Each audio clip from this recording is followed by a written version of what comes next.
5ஆம் அதிகாரம் 8ஆம் வசனம். Matthew's Gospel chapter 5 verse 8. இருதயத்தில் சுத்தமுள்ளவர்கள் பாக்கியவான்கள், அவர்கள் தேவனை தரிசிப்பார்கள். மனிதன் முகத்தை பார்க்கிறான், தேவனோ இருதயங்களின் ஆழங்களை ஆராய்ந்து அறிகிறார். Man looketh at the face, but God examines the depth of our hearts, and he also searcheth our heart. அதனால்தான் இருதயத்தில் சுத்தமுள்ளவர்கள் பாக்கியவான்கள், அவர்கள் தேவனை தரிசிப்பார்கள். That is why it is said, blessed are the pure in heart, for they shall see God. இருதயம் சரியில்லாவிட்டால் இந்த மார்க்கத்தில் நாம் தேவனை தரிசிக்க முடியாது. If our heart is not right, then we cannot behold God in this religion. இருதயம்தான் மிகவும் முக்கியமானது. Our heart is the most important part. நாம் உயிர் வாழ அது எவ்வளவு முக்கியமோ, அதுபோல ஆன்மீகத்தில் நாம் உயிர் வாழ அது மிகவும் முக்கியமானது. Just as how the heart is very important for us to live every day, even so in our spiritual life, heart is very important. ஏனென்றால் இருதயத்திலிருந்து புறப்படுகிறது தான் மனிதனை தீட்டுப்படுத்துகிறது. Because that which proceeds from the heart defiles man. ஏனென்றால் மனிதனுடைய இருதயம் மகா கேடு உள்ளது என்று வேதம் சொல்லுகிறது. Because the Bible says the heart of man is desperately wicked. அதுக்குள்ள இருந்து தான் குப்பைகள் கிளம்புகிறது. It is out of the heart all the dust and garbage proceeds. Mark 7ஆம் அதிகாரம் 20, 22, 23. Mark's Gospel chapter 7 verses 20, verses 22 and 23. மனுஷருக்குள்ளே இருந்து புறப்படுகிறதே மனுஷனை தீட்டுப்படுத்தும். எப்படி எனில் மனுஷனுடைய இருதயத்துக்குள்ளே இருந்து பொல்லாத சிந்தனைகளும் விபசாரங்களும் வேசித்தனங்களும் கொலைபாதகங்களும் களவுகளும் பொருளாசைகளும் துஷ்டத்தனங்களும் கபடும் காம விகாரமும் வன்கண்ணும் தூஷணமும் பெருமையும் மதிகேடும் புறப்பட்டு வரும். பொல்லாங்கானவிகளாகிய இவைகள் எல்லாம் உள்ளத்திலிருந்து புறப்பட்டு மனுஷனை தீட்டுப்படுத்தும் என்றார். ஒரு தனி மனிதனை அவனுக்குள்ளிருந்து புறப்படுகிறதே அவனை தீட்டுப்படுத்துகிறது. So for a man independently, what proceeds out of his heart will defile him. அப்படியானால் சரிப்படுத்த வேண்டிய ஒரு முக்கியமான பகுதி இருதயம். So the most important member of our body which should be set right is our heart. இருதயம் சரியாயிட்டா ஒருத்தனுடைய ஊழியமும் சரியாயிடும், அவனுடைய ஜீவியமும் சரியாயிடும். If the heart is right, then the ministry and the life of a person will be set right. இருதயத்துக்குள்ள தான் இவ்வளவும் கிடக்குது. All these are in the heart. அவ்வளவு இந்த குப்பைகள் அனைத்து உள்ள இருக்கிற இடம் இதுதான், ஹார்ட் தான். All these garbages are found in the heart. இது உள்ள இருந்து அவனை தீட்டுப்படுத்திக்கிட்டே இருக்கும். Being in the heart, it is defiling man. இது மாத்திரமல்ல, Not only that, அவனுடைய இருதயத்தின் நினைவுகள் அவனை பொல்லாதவனாய் மாற்றிக் கொண்டே வருகிறது. the thoughts of man make him continually evil. ஆதியாகமம் 6ஆம் அதிகாரம் 5ஆம் வசனம். Genesis chapter 6 verse 5. மனுஷனுடைய அக்கிரமம் பூமியிலே பெருகினது என்றும் அவன் இருதயத்து நினைவுகளின் தோற்றமெல்லாம் நித்தமும் பொல்லாதது என்றும் கர்த்தர் கண்டு. இங்கே இருதயத்தின் நினைவுகள் எல்லாம் நித்தமும் பொல்லாததாக இருக்கு. Here the imagination and the thought of his heart was only evil continually. இது எப்ப இருந்து அவனுக்குள்ள இப்படி மாறிடுச்சு? When did it change into this state? ஆதியாகமம் 8ஆம் அதிகாரம் 21ஆம் வசனம். Genesis chapter 8 verse 21. மனுஷனுடைய இருதயத்தின் நினைவுகள் அவன் சிறு வயது தொடங்கி பொல்லாததா இருக்கிறது. சின்ன வயசுல இருந்தே அவன் கெட்டு போனவனா இருக்கிறான். காரணம், அவன் இருதயம் சின்ன வயசுலயே பாதிக்கப்பட்டது. Even from his youth, he is corrupted because his heart is being harmed. இன்னைக்கு நம்முடைய இருதயம் எப்படி இருக்கு? What is the state of our heart today? வணங்கா கழுத்துள்ள ஜனங்கள், A stiff-necked people. இருதயம் மகா திருக்குள்ளதும் மகா கேடுள்ளதுமாய் இருக்கிறது. The heart is deceitful and desperately wicked. எப்பொழுதெல்லாம் இந்த இருதயம் பாதிக்கப்படுகிறது? When are the times our heart is being attacked or when it is being harmed? நன்றி இல்லாத நேரங்கள் வரும் பொழுது இந்த இருதயம் பாதிக்கப்படுகிறது. This heart is being touched when we are ungrateful, in the times that we are ungrateful. 1 Samuel 25ஆம் அதிகாரத்தை நாம் பார்க்கும்போது 1 Samuel chapter 25 அங்கே 37ஆம் வசனம். verse 37. பொழுது விடிந்து நாபாலின் வெறி தெளிந்த பின்பு அவன் மனைவி இந்த வர்த்தமானங்களை அவனுக்கு அறிவித்தாள். அப்பொழுது அவன் இருதயம் அவனுக்குள்ளே செத்து அவன் கல்லை போலானான். இருதயம் செத்து போனது. His heart died within him. அது கல்லை போல மாறிவிட்டது. It became as a stone. அவனே கல்லா மாறிவிட்டான். He became as a stone indeed. பாருங்க, இருதயம் ஒரு நன்றி இல்லாத ஒரு தன்மைக்குள்ள வரும் பொழுது அந்த மனுஷனுடைய நிலவரம் எப்படி இருக்குன்னு பாருங்க. When the heart turns out to be ungrateful, look at the state of a man. இதை புதிய ஏற்பாட்டில் நாம் பார்க்கும் பொழுது When we come to the New Testament about this, வேதம் என்ன சொல்லுகிறது? what does the Bible say? ரோமர் 1:21. Romans chapter 1 verse 21. அவர்கள் தேவனை அறிந்தும் அவரை தேவன் என்று மகிமைப்படுத்தாமலும் ஸ்தோத்திரியாமலும் இருந்து தங்கள் சிந்தனைகளினாலே வீணரானார்கள். உணர்வில்லாத அவர்களுடைய இருதயம் இருளடைந்தது. நம்ம ஸ்தோத்திரம் பண்ணாம, துதிக்காம, மகிமைப்படுத்தாம, ஜெபிக்காம, ஆண்டவரை கனம் பண்ணாம நாம் இருக்கும் பொழுது தானாகவே நம்முடைய இருதயம் இருளுக்குள்ளே கடந்து போய் விடுகிறது. When we do not offer praises, when we do not glorify the Lord, when we are not thankful, when we do not pray, automatically our heart becomes darkened. இதெல்லாம் வச்சு தான் கடைசியில் இயேசு சொன்னார், இருதயத்தில் சுத்தம் உள்ளவர்கள் பாக்கியவான். It is on the basis of all this Jesus said, blessed are the pure in heart. இந்த இருதயம் கழுவப்பட்ட இருதயமாய் மாற வேண்டும். This heart should be that which is washed. அப்பனா நமக்குள்ள இந்த பரிசுத்தம் என்கிற தன்மை உண்டாகும். Only then we will have this aspect of holiness in our heart. இருதயம் கழுவப்பட்ட ஒரு தன்மைக்குள்ளே வர வேண்டும். Our heart should come into a state of being washed. அந்த லெவலுக்கு நாம் வரும் பொழுது When we come to that state, நாம் ஆண்டவரோடு நெருங்குவோம். we will get closer to God. நம்முடைய இருதயம் உண்மையுள்ள இருதயமாய் மாறும். Our heart becomes a faithful heart. எபிரேயர் 10:22. Hebrews chapter 10 verse 22. துர்மான சாட்சி நீங்க தெளிக்கப்பட்ட இருதயம் உள்ளவர்களாயும் சுத்த ஜலத்தால் கழுவப்பட்ட சரீரம் உள்ளவர்களாயும் உண்மையுள்ள இருதயத்தோடும் விசுவாசத்தின் பூர்ண நிச்சயத்தோடும் சேர கடவோம். துர்மன சாட்சி நீங்க தெளிக்கப்பட்ட இருதயம், அதான் கழுவப்பட்ட இருதயம். Our heart sprinkled from an evil conscience, that is a heart which is washed. அப்பொழுது உண்மையுள்ள இருதயமாய் மாறும். Then our heart becomes a pure heart. இதுதான் நம்முடைய வாழ்க்கையில இப்போ தேவன் எதிர்பார்க்கிற ஒரு தன்மை. This is the attribute which God expects in our life today. இல்லாவிட்டா இந்த இருதயம் கெட்டுப்போன நிலவரத்துல ஒண்ணுமே பண்ண முடியாது. If not, our heart is corrupted, we can do nothing. இன்னைக்கு உலகத்துல பாருங்க, Consider in the world today, heart ஃபெயிலியர்னா அதுக்கு பிறகு மாற்று கருத்து இல்லையே. if there's a heart failure, there is nothing to be ஏதாவது ஒரு transplanted. சான்ஸ் பைபாஸ் பண்ணி பார்க்கலாம். There's a second chance of doing a first bypass. Angio பண்ணி பார்க்கறாங்க. They do an அதுக்கு angiogram. பிறகு அது ஃபெயிலியர்னா பைபாஸ்க்கு போறாங்க. They go for a bypass surgery next. இல்லனா ரீப்ளேஸ் பண்றாங்க. If that, they transplant. அப்படிதானே? Isn't that true? எபிரேயர் 3:12 பார்க்கும்போது Hebrews chapter 3 verse 12. சகோதரரே, ஜீவனுள்ள தேவனை விட்டு விலகுவதற்கு ஏதுவான அவிசுவாசமுள்ள பொல்லாத இருதயம் உங்களில் ஒருவனுக்குள்ளும் இராதபடிக்கு நீங்கள் எச்சரிக்கையாயிருங்கள். எப்போ தேவனை விட்டு விலகுறோமோ அப்பொழுது அவிசுவாசம் உள்ள ஒரு பொல்லாத இருதயம் நமக்குள்ள உண்டாகிவிடும். The time we depart from God, we have an evil heart of unbelief in us. அதனால தான் நீங்க வஸ்திரத்தை கிழிக்க வேண்டாம், நீங்க இருதயத்தை கிழியுங்கள் என்று யோவேல் சொல்லுகிறார். That is why in the prophetic book of Joel we read, do not rend your garments but rend your heart. உங்களுடைய வஸ்திரத்தை கிழிச்சு பிரயோஜனம் கிடையாது. There is no profit in rending your garments. இருதயங்களை கிழியுங்கள். Rend your heart. யோவேல் 2:12-13. Joel chapter 2 verse 12 and 13. ஆதலால் நீங்கள் இப்பொழுதே உபவாசத்தோடும் அழுகையோடும் புலம்பலோடும் உங்கள் முழு இருதயத்தோடும் என்னிடத்தில் திரும்புங்கள் என்று கர்த்தர் சொல்லுகிறார். நீங்கள் உங்கள் வஸ்திரங்களை அல்ல, உங்கள் இருதயங்களை கிழித்து உங்கள் தேவனாகிய கர்த்தரிடத்தில் திரும்புங்கள். எப்படி? அப்ப இருதயம் தான் இப்போ எல்லா இடத்துலயும் பாயிண்ட் அவுட் பண்ணப்படுகிறது. So it is the heart which is being specifically pointed out in all these. அப்ப இருதயத்துல இருந்து தான் எல்லாமே குழப்பங்கள் உண்டாகிறது. சால்வ் பண்ணப்பட வேண்டிய ஒரு அவயவம் இருதயம். So all confusions proceed from the heart, so that which it has to be has a solution is the heart. இப்போ இருதயம் சரியாயிடுச்சுன்னா எல்லாமே சரியாயிடும். If the heart is set right, everything is fine. இந்த இருதயம் கல்லா போச்சுன்னா என்ன பண்றது? If the heart becomes a stone, then what should we do? செத்து போச்சுன்னா என்ன பண்றது? If it is dead, what to do?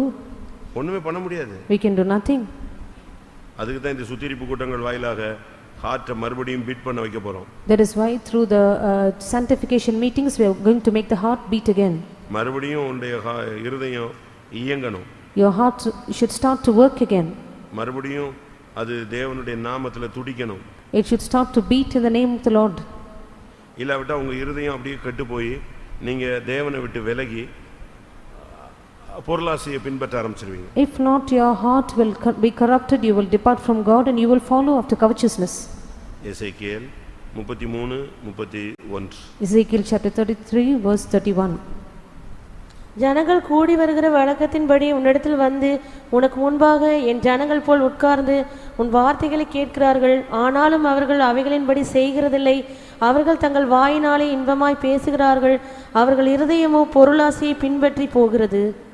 இருதயம் எங்க போய்கிட்டே இருக்கு? Where is the heart heading to? அவங்க இருதயம் இங்கே இல்ல, அது பொருளாசைக்கு பின்னால போய்கிட்டே இருக்கு. Their heart is not here, but it is going after covetousness. இதை வச்சு நம்ம என்ன பண்ண முடியும்? So what can we do with this? அதனால இன்னைக்கு ஃபர்ஸ்ட் பார்ட் நம்முடைய இருதயத்தை கர்த்தருடைய கரங்களில் ஒப்பு கொடுக்க போவோம். So as our first part, we are going to offer our heart into the hand of the Lord. நமக்கு இன்னைக்கு இந்த கல்லான இருதயத்தை கர்த்தர் எடுக்கணும். The Lord should remove the stony heart today. எடுப்பாரா? Will He do it? எடுக்க முடியுமா? Can the Lord take it out of us? எடுக்க ஒப்பு கொடுப்பீங்களா? Will you surrender yourself for the Lord to remove it? ஒரு சிலர்லாம் ஆஞ்சியோ பண்ணாமலே இருக்காங்க, இல்லாவிட்டா bypass பண்ணாமலே இருக்காங்க. கேட்டா செத்து போயிடுவோன்னு ஒரு பயம், பணம் இல்லைன்னு ஒரு பயம். Some do not go for an angio, they do not go for a bypass surgery, the fear that they may die, or the fear of having no money. இன்னைக்கு இந்த கூட்டம் ஃபர்ஸ்ட் பார்ட் நம்முடைய இருதயத்தில் சுத்தம். The first part of our meeting today is that purity in our heart. கர்த்தர் சொல்றாரு, The Lord says, நீங்க ஒரு புது இருதயத்தை உண்டு பண்ணுங்கங்கறாரு. He says, make you a new heart. நீ ஏன் சாகணும்? Why should you die? வாசிங்க எசேக்கியேல் 18:31. Ezekiel chapter 18 verse 31. நீங்கள் துரோகம் பண்ணின உங்களுடைய எல்லா துரோகங்களையும் உங்கள் மேல் இராதபடிக்கு விலக்கி உங்களுக்கு புது இருதயத்தையும் புது ஆவியையும் உண்டு பண்ணிக் கொள்ளுங்கள். இஸ்ரவேல் வம்சத்தாரை நீங்கள் ஏன் சாக வேண்டும்? ஏன் நீ சாகணும்? Why should you die? இன்னைக்கு நீ உன்னை சரிப்படுத்து. You set yourself right today. தேவன் கொடுக்கிற டயத்துல நீங்க உங்க இருதயத்தை கிளியர் பண்ணுங்க. The time that the Lord gives you, clear your heart. நீங்கள் துரோகம் பண்ணின உங்களுடைய எல்லா துரோகங்களையும் உங்கள் மேல் இராதபடிக்கு விலக்குங்கள். Remove all the transgressions which you have done which are upon you. நீங்க முதலாவது உங்களுக்கு புது இருதயத்தையும் புது ஆவியையும் உண்டு பண்ணுங்கள். First of all, make you a new heart and a new spirit in you. ஆண்டவருடைய பாதத்துல விழுந்து ஒரு நியூ ஹார்ட் வாங்குங்க, கேட்டுங்க. Fall at the feet of the Lord and ask for a new heart. இயேசுவின் இரத்தத்தினால அந்த இருதயம் கழுவப்படட்டும். Let your heart be washed by the blood of the Lord Jesus. உங்களுடைய இருதயத்திலிருந்து தெய்வீகம் புறப்படட்டும். Let divinity proceed out of your heart. Bible என்ன சொல்லுகிறது? What does the Bible say? இருதயத்தின் நிறைவினால் வாய் பேசும். Out of the abundance of heart your mouth speaketh. அப்ப இருதயத்தில் நிறைவு தெய்வீகமா இருந்தா தெய்வீகமான வார்த்தைகள் வரும். If your heart is filled with divinity, then you will have divine words proceed from your heart. இங்கே நீங்கள் உண்டு பண்ணிக்கொள்ளுங்கள் என்று சொன்ன தெய்வம், Here the Lord who said make you a new heart. அதே எசேக்கியேல் 11ல பார்க்கும் பொழுது, If you come to Ezekiel chapter 11 19ஆம் வசனத்தில் நான் உங்களுக்கு தருவேன் என்று சொல்லுகிறார். verse 19, he says, I will give you a new நானே heart. அந்த காரியத்தை அருளுவேன் சொல்லுகிறார். He says, I will give you. கல்லான இருதயத்தை அவர்கள் மாம்சத்திலிருந்து 11:19 அவர்கள் என் கட்டளையின்படி நடந்து என் நியாயங்களை கைக்கொண்டு அவைகளின்படி செய்ய நான் அவர்களுக்கு ஏக இருதயத்தை தந்து அவர்கள் உள்ளத்தில் புதிய ஆவியை கொடுத்து கல்லான இருதயத்தை அவர்கள் மாம்சத்திலிருந்து எடுத்து போட்டு சதையான இருதயத்தை அவர்களுக்கு அருளுவேன். இது தேவன் ஒரு பிராமிஸ் பண்றாரு. This is the promise which God makes with you. ஜனங்கள் தங்களுடைய இருதயத்தில் உடைஞ்சு நொறுங்கி கத்தி கதறி இருதயத்தில் குத்தப்பட்டவர்களாகி மாறினா நான் உங்களுக்கு எதை தருவேன்? ஒரு ஏக இருதயத்தை தருவேன், ஒரு புது இருதயத்தை தருவேன், ஒரு சதையான இருதயத்தை தருவேன். If the people will cry out, if they will break their heart, if they will cry out and moan and break themselves, then I will give them one heart, I will give them a new heart and a heart of flesh. அப்படி ஒரு life இருக்கு. There is such a life. ஆண்டவர் சொல்றார், நான் அதை தர்றேங்கற. The Lord says, I will grant it to you. ஆனா என்ன நடக்கணும்? But what should happen? இருதயம் குத்தப்படணும். Our heart should be pierced. இந்த மாலை வேளையில நம்முடைய இருதயம் நொறுங்கி ஆண்டவருடைய பாதையில வரணும். This evening time our heart should be bruised, broken, come to the feet of the Lord. அப்போஸ்தலர் 2:37. Acts chapter 2 verse 37. இதை அவர்கள் கேட்டபொழுது இருதயத்திலே குத்தப்பட்டவர்களாகி நாங்க என்ன செய்யணும்னு கேக்குறாங்க.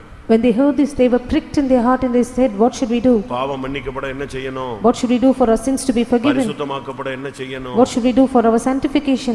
இப்படி நீங்க உங்களுக்குள்ள ஒரு தவிப்பை வெளிப்படுத்தும் பொழுது, So when you exhibit a groaning within you, ஆண்டவர் சொல்றாரு, நான் அவர்களுக்கு ஏக இருதயத்தை தருவேன். The Lord says, I will give you one heart. உள்ளத்துல ஒரு புதிய ஆவியை கொடுப்பேன். I will give you a new spirit in you. அந்த கல்லான இருதயத்தை அந்த மாம்சத்திலிருந்து எடுத்துருவேன். I will take away the stony heart out of their flesh. நானே ஒரு சதையான இருதயத்தை அவங்களுக்கு கொடுப்பேன். And I myself will give them a heart of flesh. இது ஒரு தரம் அல்ல. This is not once. இன்னொரு இடத்துலயும் சொல்லுகிறார். In another place he repeats. Ezekiel 36:26. Ezekiel chapter 36 verse 26. உங்களுக்கு நவமான இருதயத்தை கொடுத்து உங்கள் உள்ளத்திலே புதிதான ஆவியை கட்டளையிட்டு கல்லான இருதயத்தை உங்கள் மாம்சத்திலிருந்து எடுத்து போட்டு சதையான இருதயத்தை உங்களுக்கு கொடுப்பேன். நவமான அப்படினா ஒரு புதிதான இருதயம். A new heart.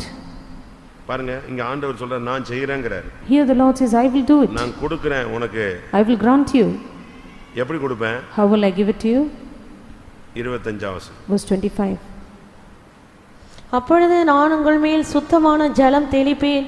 நான் உங்களுடைய எல்லா அசுத்தங்களையும் உங்களுடைய எல்லா நரகலான விக்கிரகங்களையும் நீக்கி உங்களை சுத்தமாக்குவேன். நீங்கள் சுத்தமாவீர்கள். அதுக்கு பிறகு தான் உங்களுக்கு புது இருதயம் கிடைக்கும். It is only after this process you have a new heart. ஒரு 10 நிமிஷம் time. We have 10 minutes now. இருதயத்தில் சுத்தமாகிறதுக்கு கர்த்தருடைய கரங்களில் ஒப்பு கொடுப்போம். Let us surrender into the hands of the Lord for the purity in our heart. இது ஒரு நல்ல நேரம். This is the right time. ஆண்டவருடைய கரங்களில் உங்களுடைய இருதயத்தை சமர்ப்பியுங்க. Dedicate and surrender your hearts into the hand of the Lord. அவர் clear பண்ணட்டும். Let him clear it. ஆண்டவர் சுத்தம் பண்ணட்டும். May the Lord cleanse it. ஆண்டவர் கழுவட்டும். May he wash it. இரத்தம் தெளிக்கப்படட்டும். Let blood be sprinkled. கல்லான தன்மை மாறட்டும். Let the stony aspect change. கேடான தன்மை மாறட்டும். Let all the corruption to be removed. எத்தனை பேருக்கு இன்னைக்கு இருதயத்தில் சுத்தம் வேணும்? How many of you want purity in your heart today? அவங்க எல்லாம் கண்களை மூடி முழங்கால் படிடுவோம். All of us close our eyes, be on our knees. இந்த வசனங்களின் அடிப்படையில் கர்த்தருடைய பாதத்தில் கொஞ்ச நேரம் விழுவோம். On the basis of this word of God, let us fall at the feet of the Lord for some time. ஒரு டைம் வரும்போது At a particular time. அந்த ஒரு வசனம் வாசிங்க 51ஆம் சங்கீதத்துல Psalms 51. அங்க தாவீது ஒரே ஒரு ஒரு ஜெபம் பண்றான். There is a prayer that David makes. சுத்த இருதயத்தை என்னில் சிருஷ்டி. Create in me a clean heart. 51ஆம் சங்கீதம் 10ஆம் வசனம். 51:10. தேவனே சுத்த இருதயத்தை என்னிலே சிருஷ்டியும். இப்ப பாருங்க அவனுக்கு தெரிஞ்சு போயிடுச்சு தன்னோட இருதயம் கெட்டு போயிருச்சு. He knew that his heart is corrupted. மறுபடி இந்த இருதயம் திரும்ப கேடாவே வாழ்க்கையை ஊழியத்தை அரசாட்சியை கெடுத்துரும். This heart will keep on be corrupted. It will also rule our ministry, ruin our ministry. அவனுடைய ஆட்சியவே அழிச்சிரும். It will ruin his own kingdom. அதனால ஆட்சி கவுந்துருன்னு சொல்லி பயந்து கர்த்தருடைய சமூகத்துல சொல்றான் இந்த பழைய இருதயம் வேண்டாம். So he fearing that he will lose his governorship, he says, I do not want this old heart. இந்த பழைய கல்லான தன்மை வேண்டாம். I do not want this stony aspect of my heart. இந்த பழைய குப்பையான என்னை தீட்டுப்படுத்துகிற இருதயம் வேண்டாம். I do not want this heart which makes me deceitful. எனக்கு ஒரு சுத்த இருதயத்தை எனக்குள்ள சிருஷ்டிச்சிருங்க. Create in me a clean heart. அருமையான ஒரு ஜெபம். It was a beautiful prayer. அதான் சுத்தமா மாத்துறது. It is to completely transform. அப்படியே மாத்தியாச்சு. It is completely transformed. எப்படி இருக்கும் பாருங்க. How will that be? அவங்க கேக்குற ஆண்டவரே சுத்தமான இருதயத்தை என்னில் சிருஷ்டியும். He asked the Lord saying, Lord, create in me a clean heart. ஒரு 10 நிமிஷம் டைம் தருவேன். I give you 10 minutes. உங்களுக்குள்ள எப்படி தேவனோடு நெருங்கி வரணும்னு ஆசைப்படுறீங்களோ அந்த அளவு நீங்க க்ளோஸ் ஆவாங்க. The manner in which you want to get very closer and nigh to God, you can get closer to God. நீங்க எவ்வளவோ உங்களை சுத்தப்படுத்தி இருப்பீர்கள். You would have cleansed yourself more and more. இந்த நாட்களில் அதற்காக உங்களை ஆயத்தப்படுத்திக் கொண்டு தாழ்த்தி வருகிறீர்கள். These days you are preparing yourself, you humble yourself and you come here. எல்லாவற்றுக்கும் அஸ்திபாரமாக இன்றைக்கு இருதயத்தை சுத்தம் பண்ண விரும்புகிறார். As a foundation of all these, the Lord wants to cleanse your heart today. நீ ஒரு புதிய இருதயத்தை உண்டு பண்ணிக்கொள். You make in you a new heart. நீ அந்த ஸ்டேஜுக்கு வரும்போது when you come to that stage, கர்த்தர் ஒரு புதிய இருதயத்தை உனக்கு தருவார். The Lord will give you a new heart. அந்த கல்லெல்லாம் மாத்திடுவார். He will take the stony aspect in you. கர்த்தர் ஒரு சதையான ஒரு நவமான ஒரு புதிய இருதயத்தை சுத்த இருதயத்தை உனக்குள் சிருஷ்டிப்பார். The Lord will create in you a clean heart, a new heart, a heart of flesh. இன்னைக்கு ஒரு பைபாஸ் சர்ஜரி நடக்க போகிறது. Today there is going to be a bypass surgery. எத்தனை பேர் விசுவாசிக்கிறீங்க? How many of you believe this? கர்த்தர் எனக்குள்ளும் உனக்குள்ளும் நமக்குள்ளும் கர்த்தர் இருதயத்தில் மாற்றத்தை கொண்டு வர விரும்புகிறார். The Lord desires to do a transformation in our heart, in me, in you and in us today. தேவனுடைய கரங்களில் ஒப்புக்கொடுங்கள். Let us surrender into the hands of the Lord. அவர் தன்னுடைய வேலையை செய்யட்டும். May he do his work in us.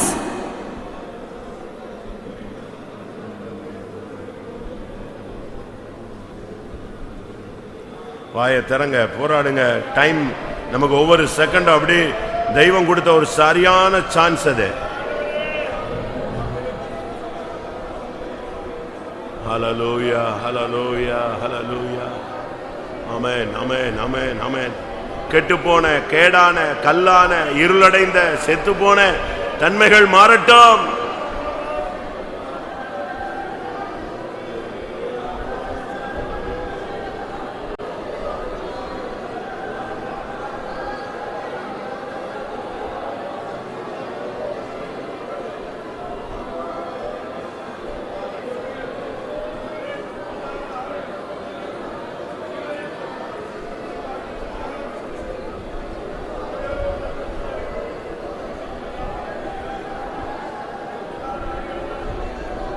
ஆண்டவரே, ஆண்டவரே,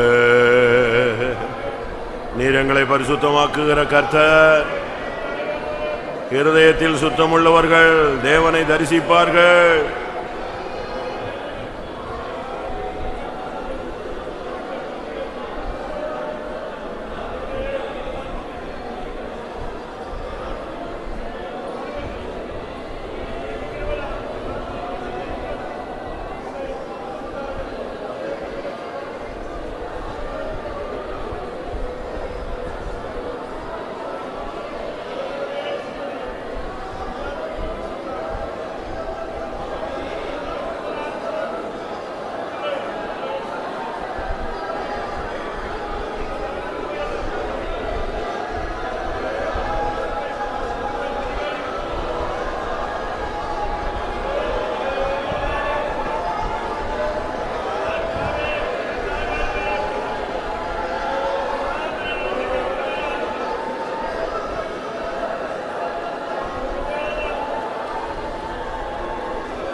ஹல்லேலூயா.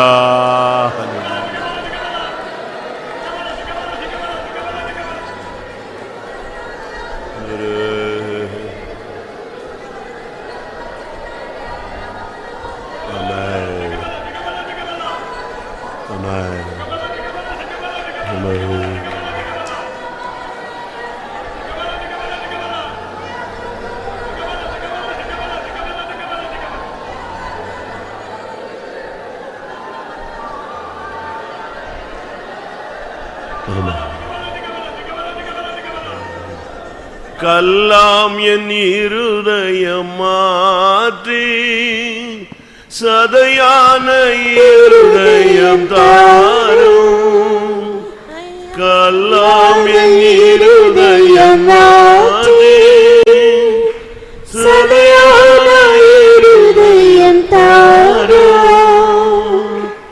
எப்போதும் உம்மையே நினைந்து உருகிட உம்மால் நிறைந்து நான் உலகை மறந்திட. எப்போதும் உம்மையே நினைந்து உருகிட உம்மால் நிறைந்து நான் உலகை மறந்திட. கர்த்தாவே வாஞ்சிக்கிறேன், அன்பின் ஆதாரமேங்குகிறேன்.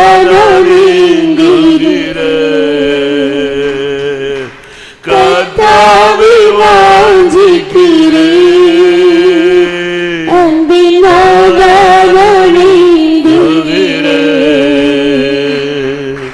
கல்லாவின் இருதயம் மாற்றி சதையான இருதயம் தாரும். கல்லான இருதயம் மாற்றி சதையான இருதயம் தாரும். இப்போது உம்மையே நினைந்து உருகிட உம்மால் நிறைந்து நானே உலகை மறந்திட. நினைந்து உருகிட உம்மால் இருந்து நானே உலகை மறந்திட. கர்த்தாவே வாஞ்சிக்கிறேன், அன்பின் ஆதாரமேங்குகிறேன். கர்த்தாவே வாஞ்சிக்கிறேன், அன்பின் ஆதாரமேங்குகிறேன். உங்களை எத்தனை பேருக்கு இன்னைக்கு கல்லான இருதயம் மாற வேண்டும்? எத்தனை பேருக்கு சதையான இருதயம் வேணும்? அந்த சதையான இருதயம் இப்பொழுது ஒரு சுத்த இருதயம் உங்களில் பொருத்தப்படுமானால் எப்போதும் கர்த்தரையே நினைத்துக் கொண்டிருப்பீர்கள். இந்த உலகத்தை மறந்து விடுவீர்கள். அப்படிப்பட்ட வாழ்க்கை எத்தனை பேருக்கு தேவை? அப்படி ஒரு வாழ்க்கையை வாஞ்சிக்கிறவர்கள் எத்தனை பேர்? ஹல்லேலூயா, ஹல்லேலூயா, ஹல்லேலூயா. எப்போதும் இயேசு இயேசு என்று உருகிக் கொண்டிருக்கிற ஒரு வாழ்க்கை.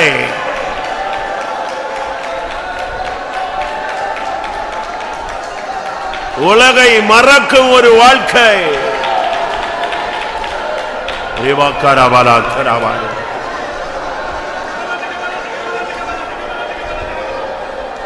கல்லாம் என் இருதயம் மாற்றி சதையான இருதயம் தாரும். எல்லாரும் கேளுங்க. கல்லாமின் இருதயம் மாற்றி சதையான இருதயம் தாரும். எப்போதும் உம்மையே நினைந்து உருகிட உம்மால் இருந்து நானே உலகை மறந்திட. எப்போதும் உம்மையே நினைந்து உருகிட உம்மால் இருந்து நானே உலகை மறந்திட. கர்த்தாவே வாஞ்சிக்கிறேன், அன்பின் ஆதாரமேங்குகிறேன். கர்த்தாவே வாஞ்சிக்கிறேன், எல்லாரும் அன்பின் ஆதாரமேங்குகிறேன். கல்லாவின்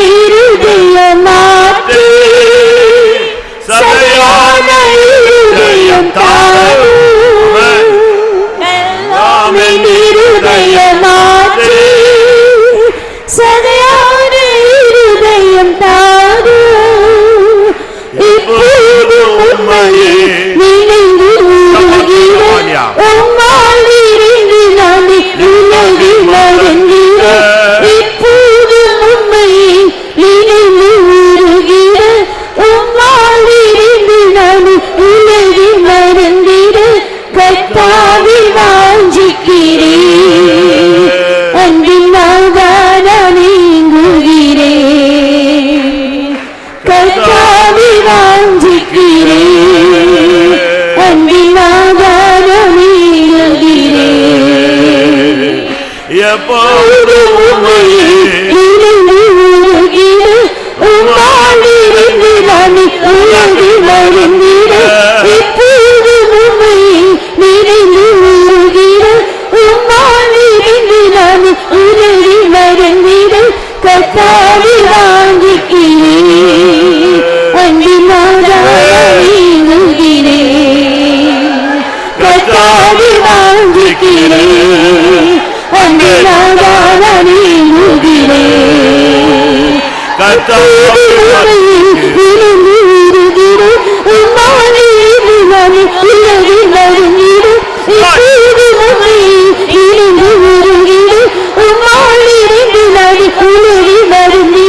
கர்த்தாவை வாஞ்சிக்கிறேன் அன்பினால் நீங்குகிறேன் கர்த்தாவை வாஞ்சிக்கிறேன் அன்பினால் நீங்குகிறேன் கர்த்தாவை வாஞ்சிக்கிறேன் அன்பினால் நீங்குகிறேன் கர்த்தாவை வாஞ்சிக்கிறேன் அன்பினால் நீங்குகிறேன்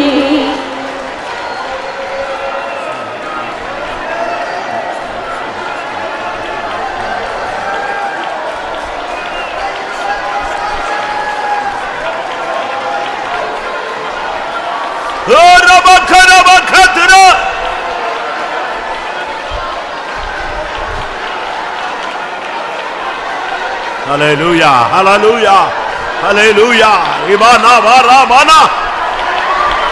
ஆமா, இந்த வசனத்துக்கு நடுங்குகிறவர்களுக்கு கர்த்தர் இன்றைக்கு ஒரு சுத்த இருதயத்தை தரப்போகிறார். என்னுடைய வசனத்துக்கு நடுங்குகிறவனை நான் நோக்கி பார்ப்பேன். ஆண்டவரே, என் இருதயம் சரியில்லைப்பா, கல்லாய் போயிருச்சு, செத்து போயிருச்சு, மகா கேடுள்ளதாய் போய்விட்டது, இருளடைந்த ஒரு நிலவரத்தில் நான் வந்திருக்கிறேன், என் இருதயத்தை மாத்துங்க, பரிசுத்தப்படுத்துங்க, சுத்த இருதயமா மாற்றுங்கன்னு தவித்து கொண்டிருக்கிறவர்களுக்கு கர்த்தர் இன்றைக்கு அந்த அனுபவத்தை தரப்போகிறார். இப்பொழுதே அநேகருக்குள் அந்த ஆவியானவருடைய வேலை நடந்து கொண்டிருக்கிறது.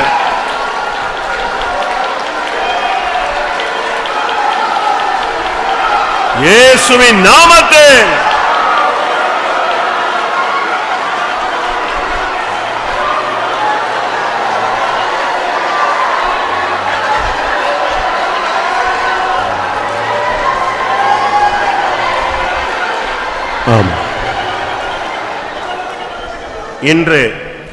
இன்று சர்வ வல்லமுள்ள தேவன் இந்த கூட்டத்தில் இறங்கி உன் இருதயத்தை சதையாய் மாற்றுவாரானால், ஒரு நவ இருதயமாய் மாற்றுவாரானால், ஒரு சுத்த இருதயமாய் மாற்றுவாரானால், உன்னுடைய பேச்சு மாறும், உன் சிந்தை மாறும், உன் நினைவு மாறும், உன் தோற்றங்கள் மாறும், உன் பாதை மாறும், உன் பேச்சு மாறும், உன் ஊழியம் பிரகாசிக்கும். கர்த்தர் உனக்காய் யுத்தம் பண்ணுவார்.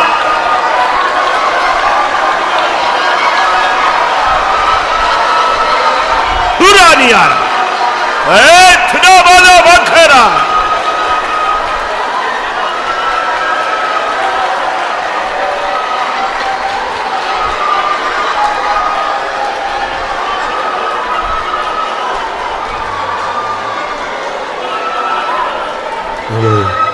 எப்போதும் உம்மையே நினைந்து உருகிறேன், உம்மால் இருந்து நான் உலகை மறந்திட இப்போது உம்மையே நினைந்து உருகிறேன், உம்மால் இருந்து நான் உலகை மறந்திட கர்த்தாவே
காரணம்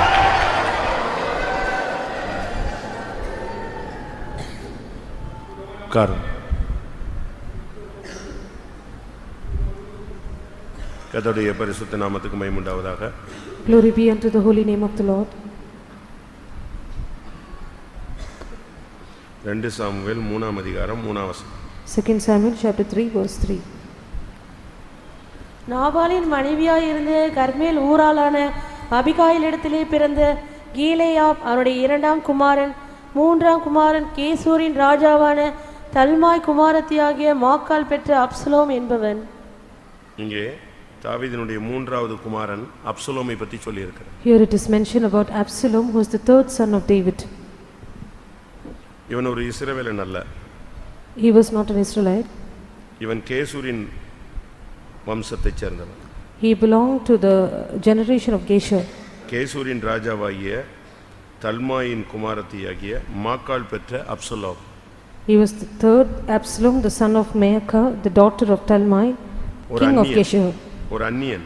He was a stranger. ஆனால் இவனை தாவீது பெற்றெடுத்தபடினால் இப்பொழுது இவன் இளவரசனாக அரண்மனையில் இருக்கிறார். Because David had begotten him, now he is a prince in the palace. Bible சொல்லுகிறது நாம் அந்நியர்கள். The Bible says we are also strangers. காணியாட்சிக்கு புறம்பானவர்கள். We were apart from the commonwealth of God. ஆனால் நமக்கு கிருபையினால் இந்த வாய்ப்பு கிடைத்திருக்கிறது. But we have got this chance by grace. கிருபையினால் ரட்சிக்கப்பட்டீர்கள். By grace are you உங்களால் saved. உண்டானதல்ல, தேவனுடைய ஈவு. By grace are you saved. This is not of you, but this is the gift of God. Absalom. Absalom. அப் அப்படின்னா பிதா. Ab means God, father. Shalom என்று சொன்னால் சமாதானம். Salom means it is peace. சமாதானத்தின் பிதான்னு அர்த்தம். He is the father of peace. இல்லாவிட்டால் பிதா சமாதானம் உள்ளவர் என்று அர்த்தம். Or it means that the father is one who has peace.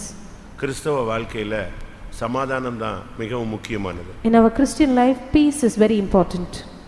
இயேசு இந்த உலகத்தை விட்டு போகும்போது When Jesus சபைக்கும் தன்னை பின்பற்றி வந்த ஜனங்களுக்கும் அவர் விட்டு போனது இல்லாவிட்டால் கொடுத்து போனது சமாதானம் மட்டுமே. When Jesus departed from this world, that which he gave unto the church and those people who followed him was peace. வேற ஒண்ணையும் அவர் வச்சிட்டு போல, கொடுத்துட்டு போல. Nothing else did he keep back or nothing else did he give போகும்போது them. கொடுத்துட்டு போனது வச்சிட்டு போனது என்னது? What was that he kept back when he left the world? யோவான் 14:27. John 14:27. சமாதானத்தை உங்களுக்கு வைத்து போகிறேன், என்னுடைய சமாதானத்தை உங்களுக்கு கொடுக்கிறேன். உலகம் கொடுக்கிற பிரகாரம் நான் உங்களுக்கு கொடுக்கிறதில்லை. உங்கள் இருதயம் கலங்காமலும் பயப்படாமலும் இருப்பதாக. சமாதானம் மிகவும் முக்கியமானது. So peace is very important. சமாதானம் இருக்கிற இடத்துல தான் சாத்தானுடைய தலை நசுக்கப்படும். Where there is peace, the head of Satan is bruised.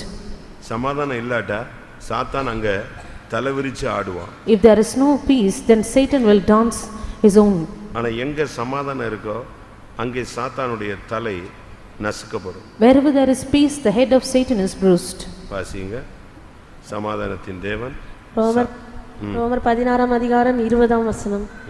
சமாதானத்தின் தேவன் சீக்கிரமாய் சாத்தானை உங்கள் கால்களின் கீழே நசுக்கி போடுவார். சமாதானத்தின் தேவன் தான் அந்த சாத்தானை நசுக்க முடியும். Only the God of peace can bruise Satan. சமாதானம் இல்லைன்னா பிசாசு நம்ம தலையை நசுக்கிடுவான். If there's no peace, then the devil will bruise our head. அதனால சமாதானம் பண்ணுகிறவர்கள் பாக்கியவான்கள். Blessed are the peacemakers, அவர்கள் தேவனுடைய புத்திரர் என்று எண்ணப்படுவார்கள். for they shall be called the sons of God. இவன் ஒரு அந்நியன். He was a stranger now, இவனை கர்த்தர் இளவரசனாக அரண்மனையில் வச்சிருந்தார். but the Lord had set him as a prince in the palace. ரொம்ப அழகானவன். He was very beautiful. இவனை மாதிரி அழகு அநேகர் கிடையாது. He was a handsome man. There was no other as handsome as he was. 2 Samuel 14ஆம் அதிகாரத்தில் பார்க்கும்போது 2 Samuel chapter 14 அவன் எவ்வளவு அழகுள்ளவன் சொல்லியிருக்கு. 25ஆம் வசனம். verse 25. இஸ்ரவேலர் அனைவருக்குள்ளும் அப்சலோமை போல் சௌந்தரியம் உள்ளவனும் மெச்சிக்கொள்ளப்பட்டவனும் இல்லை. உள்ளங்கால் தொடங்கி உச்சந்தலை மட்டும் அவனில் ஒரு பழுதும் இல்லாதிருந்தது. அவ்வளவு அழகானவன். He was so handsome. There was no one as beauty as him. எழுத்தின்படி மிகவும் அழகானவன். Literally, he was so much praised and for his beauty. அவனுடைய தலைமயிர் அவனுக்கு பாரமா இருப்பதனால் வருஷத்துல ஒரு ட்ரிப் அவன் அதை மொட்டை அடித்துக் கொள்வார். Because his hair was heavy for him, once in a year he will make his head bald. அவன் அவ்வளவு அந்த முடியே அவனுடைய ஹேர் ஸ்டைலே பயங்கரமா இருக்கும். To that extent his hairstyle and his hair would look so beautiful. கர்த்தர் பாருங்க, ஒரு அந்நிய மனுஷனை இளவரசனா மாற்றி அழகுள்ளவனா மாற்றி ஒரு பழுதும் இல்லாதவனாய் அவனை மாற்றியிருந்தார். The Lord had made a stranger as a prince and he has made him beautiful and without any blemish. பழுது இல்லாத அனுபவம் என்பது மணவாட்டியினுடைய ஒரு தன்மை. Experience of having no blemish is one of the attributes of the bride. உன்னத பாட்டில் நாம் பார்க்கும் பொழுது Song of the Solomon we read 4:7 chapter 4 verse 7. என் பிரியமே நீ பூரண ரூபவதி, உன்னில் பழுதொன்றும் இல்லை. இவ்வளவு அருமையான ஒரு மனுஷன் தான் Absalom. Such a beautiful man, an excellent man was Absalom. ஒரு இன்சிடென்ட் நடந்தது. There was one incident which took place. ஒரே ஒரு சம்பவம். Only one incident. அந்த சம்பவம் அவனுடைய வாழ்வை புரட்டிட்டு. This incident totally overturned his life. நான் நேத்து சொன்னேன். Yesterday I said. ஒரே ஒரு காரியம். Just one thing. சொல்லுங்க பாபு. மரியாதை செலுத்தாத ஒரு காரியம். The only point of not. இல்லாவிட்டா காணிக்கையில சரியா செலுத்தாத ஒரு காரியம். நேற்று முந்தானால நான் சொன்னது. Yesterday and day before yesterday we saw that it was not giving respect or not giving our offering rightly. ஆமானுக்கு மொர்தெகாய் ஸ்தோத்திரம் பண்ணல, அது அவனுடைய வாழ்க்கையவே நாசமாக்கிடுச்சு. Mordecai did not offer greetings to him and that spoiled his life completely. Coin சரியா காணிக்கை செலுத்தல, அது அவனுடைய வாழ்க்கையவே முடிச்சிருச்சு. Cain did not offer give his offering rightly, that brought an end to his life. 2 Samuel 13ஆம் அதிகாரத்துல முதல்ல இருந்து பார்க்கும்போது இவனுடைய சகோதரிக்கு ஒரு கெட்ட சம்பவம் நடக்கிறது. 2 Samuel chapter 13 from verse 1 onwards we read that there was an ill incident which took place for his sister. அது ஒரு மோசமான ஒரு சம்பவம். It was an evil incident that took place. நடக்க கூடாத ஒரு காரியம். It was an incident which should not occur. அது யாரும் எதிர்பார்க்காதது. No one expected it. ஒரு தவறு நடந்தது. There was a fault which took place. அது இவனுடைய வாழ்வை பயங்கரமான ஒரு நெருக்கத்துக்குள்ள கொண்டு போய் விட்டது. That brought his life into a greater conflict. அந்த ஒரு இன்சிடென்ட் தான் அவனுடைய முழு வீழ்ச்சிக்கும் காரணம். Only that one incident was the reason for his fall. அவனுடைய வாழ்வின் வீழ்ச்சியினுடைய மைய புள்ளி அந்த இன்சிடென்ட்ல தான் இருக்கு. The center of his fall and of the incident in his life, of the fall in his life was this incident. அதோட அவன் புத்தி மாறிடுச்சு. With that his mind changed. Tension ஆயிட்டான். He was tensed. ஆனா வெளிய ஒண்ணும் காட்டிக்கல. Outwardly it was not seen. But அது மைண்டுக்குள்ள வருஷ கணக்கா அவனுக்குள்ளேயே போராடுது. Years together it was striving in his mind. அது நீங்க 2 சாமுவேல் 13ஆம் அதிகாரத்துல வீட்ல போய் உட்கார்ந்து படிங்க, நீங்க எல்லாம் தெரிஞ்ச கதை தான். 2 Samuel chapter 13 you can read at your homes, it is well aware to everyone. அவனுக்கு அதை சகிக்க முடியல. He could not bear with it. அது மைண்டுக்குள்ள இருந்துகிட்டே இருந்துச்சு. It remained in his mind. அந்த ஒரே incident. With that one incident. 2 Samuel 13:22ல பார்க்கும் பொழுது இந்த காரியத்தின் நிமித்தம் அப்சலோம் அவனை பகைத்தான். 2 Samuel chapter 13 verse 22 we read, and because of this Absalom hated him. இந்த காரியத்தின் நிமித்தம். Because of this matter. அந்த ஒரு இன்சிடென்ட் அவன் மைண்டை விட்டு போகவே இல்லை. That one incident did not leave his mind. But நன்மையோ தீமையோ பேசலன்னு அந்த வசனம் சொல்லுகிறது. But the Bible says that he did not speak evil or good about him. ஒண்ணும் பேசிக்கல. He did not speak anything. அமைதியா விட்டுட்டு உள்ளுக்குள்ள அந்த வேகம் இருந்துகிட்டே இருந்துச்சு. He did not speak anything outwardly, but within he had that hatred increasing. உங்க வாழ்க்கையில நடந்த ஏதாவது ஒரு சம்பவம் உங்களை இப்படி பாதிச்சிருக்கா? Has any incident which happened in your life harmed you in this manner? சுட்டு போட்டாலும் மறக்காது. Even if you are being shot down, you will not forget. அதுக்கு நீங்க சொல்லுங்க, தீயினால் சுட்ட புண் உள்ளாறு மாறாதே, நாவினால் சுட்ட வடும்பை. You will try to use that proverb for this cause. வசனத்தெல்லாம் விட்டுட்டு திருக்குறளையே கூட்டி வந்துருவீங்க. You will try to bring the Tirukkural inside the forgetting your verse. Think ஏதாவது ஒரு சம்பவம். There is some incident. 23ஆம் வசனம் சொல்லுகிறது 2 வருஷம் சென்ற பின்பு. Verse 23 says after 2 full years have passed by. வருஷங்கள் போயிட்டு இருக்கு, ஆனா பகை மாறவே இல்ல. Years are rolling by, but the hatred is not changing. அது உள்ளுக்குள்ளேயே செட் ஆகிட்டே இருக்கு. That is within. டைம் கிடைச்சது. When there was a right time, அம்னோனை கொன்னுட்டான். he killed Amnon. எப்படி இருக்கும்? ஒரு இன்சிடென்ட் 2 வருஷமா இவனுக்குள்ள புகஞ்சு அது வெளியே வரும்போது ஒருத்தன் என்ன செஞ்சிருச்சு? கொன்னுடுச்சு. For 2 full years this one incident was keeping on ruling within his heart, and when the right time appeared he killed him. ஒரு சகோதரன் There's one brother, 12 வயசு இருக்கும்போது when he was 12 years old, அவங்க அப்பாவை ஒருத்தன் கொலை பண்ணிட்டான். a man killed his father. இவன் ஒரு பையன், He was the only son, மற்றதெல்லாம் பெண் பிள்ளைகள். all the others were daughters. இவனுக்கு அப்ப 12 வயசு. He was 12 years old. சரியான விவரம் தெரியாது. He did not have the clear understanding. யாரு எவருன்னு தெரியாது. He did not know who the man was. But அப்பாவை கொன்னுட்டாங்க, அது மட்டும் அறிவுல இருக்கு. He only had the understanding that his father was killed. 6ஆம் கிளாஸ் படிக்கும்போது நடந்த சம்பவம். This was the incident when he was 6 years in the 6th அந்த standard. குடும்பம் அப்படியே செதஞ்சு போயிருச்சு. After which his family totally was bruised. ஏன்னா தலைவன் இல்ல. Because there was not the head of the ஒரு house. நெருக்கமான ஒரு சூழ்நிலை. A trait of afflictions. இந்த பையனால ஓரளவு தான் படிக்க முடிஞ்சது. He could only be educated to an extent. அதுக்கு பிறகு அங்க போய் இங்க போய் கஷ்டப்பட்டு ஏதோ அக்கா தங்கச்சிகளை கல்யாணம் கட்டி வச்சான். After which he went and toiled here and there and finally got his sisters married. ஒரு டயத்துக்கு பிறகு After a particular period of time, நம்முடைய ஒரு விசுவாசியோடு டை அப் ஆனான். he had a tie-up with one of our believers. ஒரு contract பேசிஸ்ல join பண்ணான். He joined for a contract basis. ரெண்டு பேரும் கான்ட்ராக்ட் எடுத்தாங்க. Both had taken the contract. ஒரு சர்டன் டைமுக்கு பிறகு அந்த கான்ட்ராக்ட் நல்ல லெவல்ல டெவலப் ஆயிடுச்சு. After a particular time limit, the contract went to a good அது development. அவனுக்குள்ள விசுவாசத்தை கொண்டு வந்தது. It brought a faith within him. அவன் ஓரளவு ரட்சிக்கப்பட்டான். He was saved to an extent. இப்ப நல்ல டெவலப் ஆகுறான். Now he is developing. நல்ல டெவலப் ஆயிட்டு இருக்கும்போது While he was being developed, ஒரு நாள் ஒருத்தன் வந்து சொன்னான், one day a man came to him and said, உங்க அப்பாவை கொன்னவன உனக்கு தெரியுமான்னு கேட்டான். "Do you know the man who killed your father?" தெரியாது. "I do not know." பாத்திருக்கியா? "Have you seen him?" இல்ல. "No." பேர் தெரியுமா? "Do you know his name?" தெரியாது. "No." எந்த ஊர்ல இருக்கான் தெரியுமா? "You know his place?" தெரியாது. "No." நீ வேணா வா, நான் ஒரு நாள் காட்டுறேன். "Maybe you want to come, I will show him to you." இப்ப அவனுக்கு வயசு 32 வயசு. Now he was 32 years old. 20 வயசு கழிச்சு 20 வருஷம் கழிச்சு After 20 long years, கொஞ்சம் டெவலப் ஆகி வரும்போது when he was trying to be developed, புதுசா கல்யாணம் ஆகி குழந்தை பெற்றபோது he was newly married, he had children. திடீர்னு ஒருத்தன் வந்து சொல்றான், உங்க அப்பாவை கொலை பண்ணவனே உனக்கு காட்டுறேன். All of a sudden a man appears to him and says, "I will show you the murderer of your father." இப்பதான் ரட்சிப்புக்குள்ள வர்ற time. It was the time he was about to be saved. இப்ப திடீர்னு பார்த்தா இதை கொண்டு வந்து அவன் தலையில ஏத்திட்டாங்க. All of a sudden he brought this mind into him. அவ்வளவுதான். That was the end. அதோட இவனுடைய புத்தி ரிவர்ஸ் ஆயிடுச்சு. With that his mind started to reverse. நம்ம இவ்வளவு வசதியா இருக்கிறோம், அப்பாவை கொன்னவனை விட்டுட்டு வச்சிருக்கலாமா, இவனை காலி பண்ணிடணும்னு ஒரு ஆவி உள்ள வந்துருச்சு. We have so much of conveniences. Should we live that person in peace who killed our father? We should finish him off. அதோட கம்பெனியை விட்டான், குடும்பத்தை விட்டான், எல்லாத்தையும் விட்டான். எப்படியாவது அவனை தூக்கிட்டு வந்துடணும்னு சொல்லி அதுக்குன்னு ஆள்லாம் செட் பண்ணி கரெக்டா போயிட்டான்.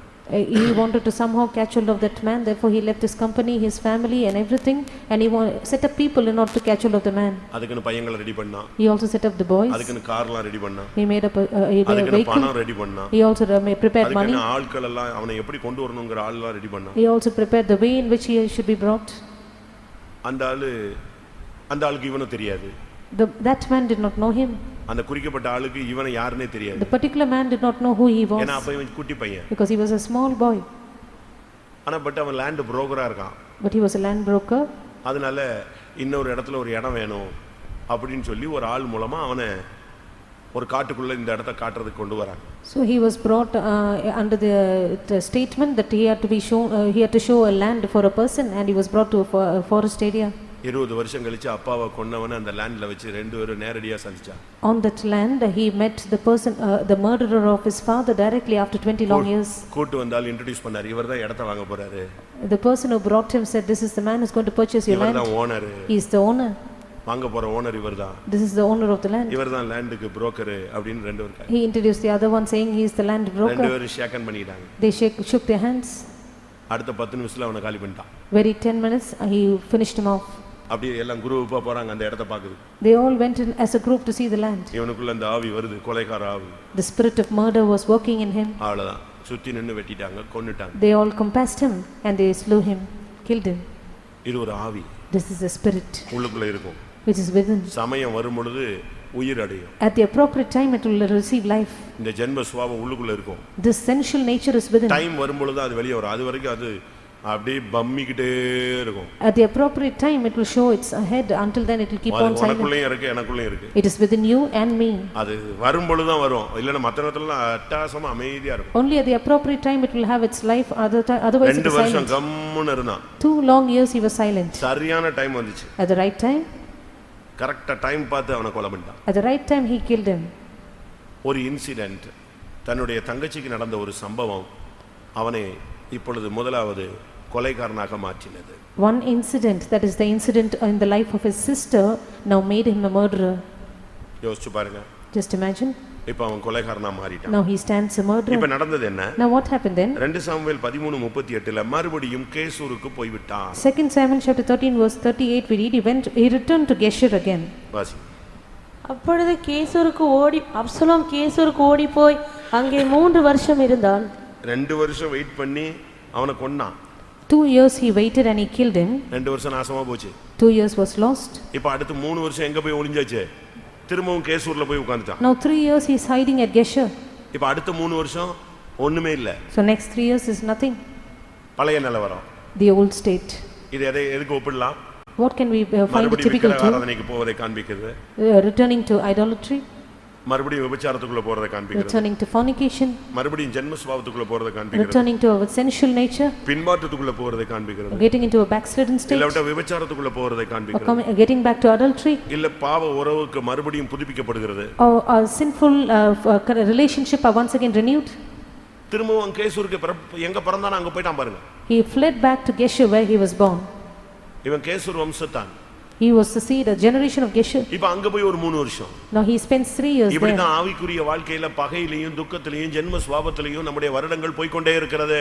This is how in our spiritual life, in hatred, in sorrow and in all kinds of afflictions our spiritual life are going on. பரிசுத்தத்துக்காக செலவழிக்கப்பட வேண்டிய வருடங்கள் பாவத்துக்காக ஜென்ம சுபாவத்துக்காக நம்முடைய கோபத்துக்காக நாட்கள் போய் கொண்டே இருக்கிறது. The times that we need to spend for our spirituality, where we spend for sin, for our sensual nature and for all kinds of sorrows in us.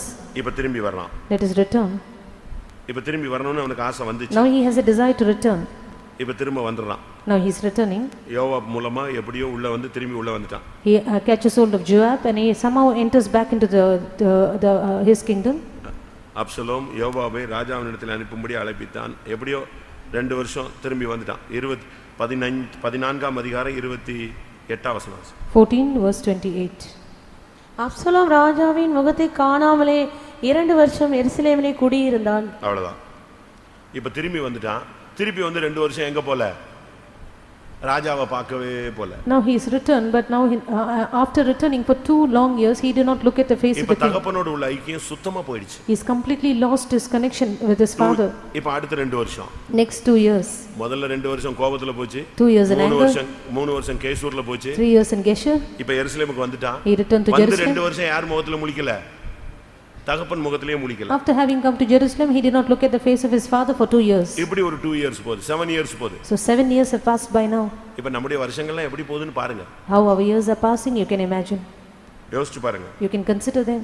ஒரு வளர்ச்சி இல்லாம, without any ஒரு growth, தெய்வீகம் இல்லாம, without divinity, ஒரு முன்னேற்றம் இல்லாம, without any ஒரு progression, பரிசுத்தம் இல்லாம, no holiness, ஒண்ணுமே இல்லாம நாட்கள் மட்டும் போயிட்டே இருக்கும். with nothing, with no growth in us, our days are passing by.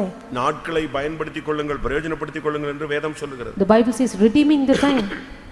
இப்ப வந்தவன் என்ன பண்ணான் தெரியுமா? The man who came, what did he do now? 2 Samuel 14:30. 2 Samuel chapter 14 verse 30.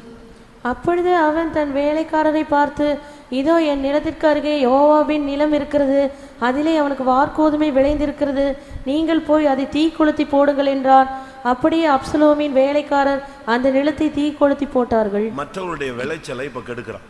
Now he is spoiling the increase of the others. மற்றவருடைய ஆவிக்குரிய வாழ்க்கையை நஷ்டப்படுத்துவது. Spoiling the spiritual growth or spiritual life in others. எப்படி இருக்கும்? How would that be? வருஷ கணக்கா தண்ணி பாய்ச்சி உழுது மருந்தடிச்சு உரம் போட்டு அழகா பாதுகாத்து விளைச்சல் வச்சு அழகா விளைஞ்சு அறுக்க போற டயத்துல யார் வந்துட்டா? இந்த ஆவி இவனுக்குள்ள பூந்து மொத்தத்தையும் கொளுத்துட்டான்ட்டான். அவ்வளோத்தையும் கொளுத்தி சாம்பலாக்கி விட்டான். They have been sowing for long years, plowing it, manuring it and taking care of it. At the time of the harvest, this spirit got into him and he set it on fire. The whole thing was on fire. எப்படி இருக்கும்னு யோசிச்சு பாருங்களேன். Just imagine how that would be. இன்னைக்கு நம்முடைய வாழ்க்கை மற்றவங்களுடைய ஆசீர்வாதத்தை தடுக்குதா? Is our life a hindrance to the blessing of the others? மற்றவங்களுடைய முன்னேற்றத்தை அபிஷேகத்தை நீங்க நஷ்டப்படுத்திட்டீங்களா? Have you brought a loss in the progression and the anointing in others? திரும்ப அவனுக்குள்ள ஒரு மனஸ்தாபம் வந்தது. Now he repents. ராஜாவோடு ஒப்புரவானான். He reconciled with the king. 2 Samuel 14:33. 2 Samuel 14:33. யோவாப் ராஜாவினிடத்தில் போய் அதை அவனுக்கு அறிவித்த போது அப்சலோமை அழைப்பித்தான். அவன் ராஜாவினிடத்தில் வந்து ராஜாவுக்கு முன்பாக தரையிலே முகங்குப்புற விழுந்து வணங்கினான். அப்பொழுது ராஜா அப்சலோமை முத்தமிட்டான். இப்போதான் அவனுக்குள்ள ஒரு ஒப்புரவாகுதல் உண்டாகுது. Now he has a reconciliation in him. ஒரு இன்சிடென்ட் 7 வருஷத்தை நாசம் பண்ணிடுச்சு. One incident brought a loss for 7 years of his 7 life. years கழிச்சு தான் இவனுக்குள்ள ஒப்புரவாகுதல் வருது. Only after 7 years he has a reconciliation in him. நீங்க யோசிச்சு பாருங்க. Just imagine on your side. ஏதோ ஒரு இன்சிடென்ட் உங்க மண்டையில இருக்கு. There is some incident which is sitting in your mind. அது அப்படியே உனக்குள்ள பகையா மாறி It has turned as enmity, உன்னுடைய hatred. சமாதானத்தை கெடுத்து Lost your, maybe you lost your peace. கெடுத்து Made you lost your life. உன்னை மறுபடியும் ஜென்ம சுபாவத்துக்கு போக வச்சு Brought you back to your sensual nature. அநேகருடைய விளைச்சலை கொளுத்தி You set fire to many people's harvest. இப்ப திரும்பவும் அவன் வந்து சமாதானமாயிட்டான். Now once again he is at peace. இது நமக்கு ராபோஜனத்துல நடக்கிற ஒரு சம்பவம்னு வெச்சுக்கோங்களேன். Maybe this is an incident at the Holy நான் Communion. அடிக்கடி சொல்லுவேன். Very often I repeat. இயேசு கிறிஸ்து வரணும்னா ராபோஜன நேரத்துல வந்தாருன்னா ஒரு பாதி வராது தூக்கிட்டு போலாம். If Jesus Christ should come, if it is at the time of the Holy Communion, he will take at least half of them. முழு உலகத்துல உள்ளவங்களையும் கொண்டு போகணும்னு ஆசைப்பட்டாருன்னா வருஷ கடைசில வந்தாதான் அங்க சேர்க்க முடியும்னு நான் நினைக்கிறேன். If he wants to take the people of the whole world, he should come at the end of the year. அப்படிதானே? Isn't that true? அப்பனா எல்லாருக்குள்ளேயும் ஒரு சுத்திகரிப்பு, ஒப்புரவாகுதல், சமாதானம் எல்லாம் அப்படி கொஞ்சம் கொஞ்சம் உடைஞ்சு கிடஞ்சு ஒட்டி கிட்டி சேர்த்து விட்டு இருக்க மாதிரி இருக்கும். அப்பதான் ஜெபம் பண்ணுவேம்மா, உபவாசம் போடுறோம்மா, அதும்மா இதும்மா, அது வாட்டுக்கு சொல்லிக்கிட்டே இருப்பான். Only at that time they would have a reconciliation with them. They will have all the broken parts will be sticked again together and so on. மறுபடியும் என்ன நடந்தது? Again what happened? இப்ப சமாதானம் ஆயாச்சு. Now he is at peace. சமாதானம் ஆன பிறகு After he made peace. 2 Samuel 15:1-2 நீங்க பாத்தீங்கன்னா மறுபடியும் ஜனத்தை இழுக்க ஆரம்பிக்கிறார். 2 Samuel chapter 15 verses 1 and 2, he started to draw people unto himself. அவனுக்குள்ள ஒரு ஸ்பிரிட் என்ன தெரியுமா? What is the spirit in him? ஜனங்களை சேர்ப்பது. To gather people to himself. Groupism. சபைக்குள்ள இது ஆகவே ஆகாது. This is never a part of the church. அவன் வந்து நிப்பான். He would be there. யாராவது ராஜாட்ட போனா, if anyone went to the king, உன் காரியம் கரெக்ட்டா தான் இருக்கு, பட் ராஜா ஒண்ணும் தெளிவா பேச மாட்டாரே. If you go to the king but the king does not speak clearly. நான் இருந்தேன்னா இந்த காரியம் சக்சஸ் ஆயிடும். If I was there, the matter would be a success. உடனே அவனை கையை நீட்டி முத்தம் செய்து அப்படியே பாக்கெட் பண்றதுல அவன மாதிரி ஆள் எவனுமே கிடையாது. He would stretch out his hand, he would embrace him, give him kiss him, and that's how he will put them into his hands. எப்படி இருக்கும்? How would that be? ஒரு நயவசனிப்பின் ஆவி. A spirit of enticement. ஜனத்தை இழுக்கிற ஒரு ஆவி. A spirit drawing people to himself. ஜனங்களை packet பண்ற ஒரு spirit. A spirit where he gathers people to himself. அவங்ககிட்ட போய் பேசுறது இப்படியா, ஏரியா பிரேயர்ல போய் அதை பேசுறது இதை பேசுறது அப்படி பேசுறது இப்படி பேசுறது, ட்ரிப் அடிச்சு அங்க போனா இப்படி, அவங்க வீடு அவங்க இப்படி இவங்க இப்படிலாம் பேசுறீங்களா? They go here and there, they speak in the area prayer about this and that person, they will go here and there. And that is how they speak to them enticingly. ஒரு இடத்துல ஒரு area prayer. In one place there was an area prayer. ஒரு விசுவாசி, a believer. அவர்தான் area prayer தலைவர். He is the leader of the area prayer. நம்ம ஊழியக்காரங்களுக்கு இப்ப power இல்ல. Our servants of God have no power now. அங்க ஒரு ஆள் இருக்கான். There is one person there. அவனை நீங்க சொன்னீங்கன்னா நான் கூட கொண்டு வருவேன். If you tell me, I can bring the person.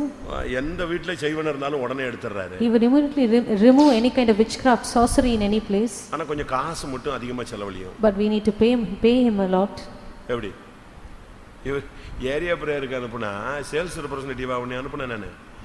He was sent as an area prayer leader, but he became a sales representative. கடைசில என்ன ஆச்சு? Finally what happened? அத கேட்டு கொஞ்சம் கொஞ்சம் வேற அப்படி இவத்தை சாஞ்சாங்க.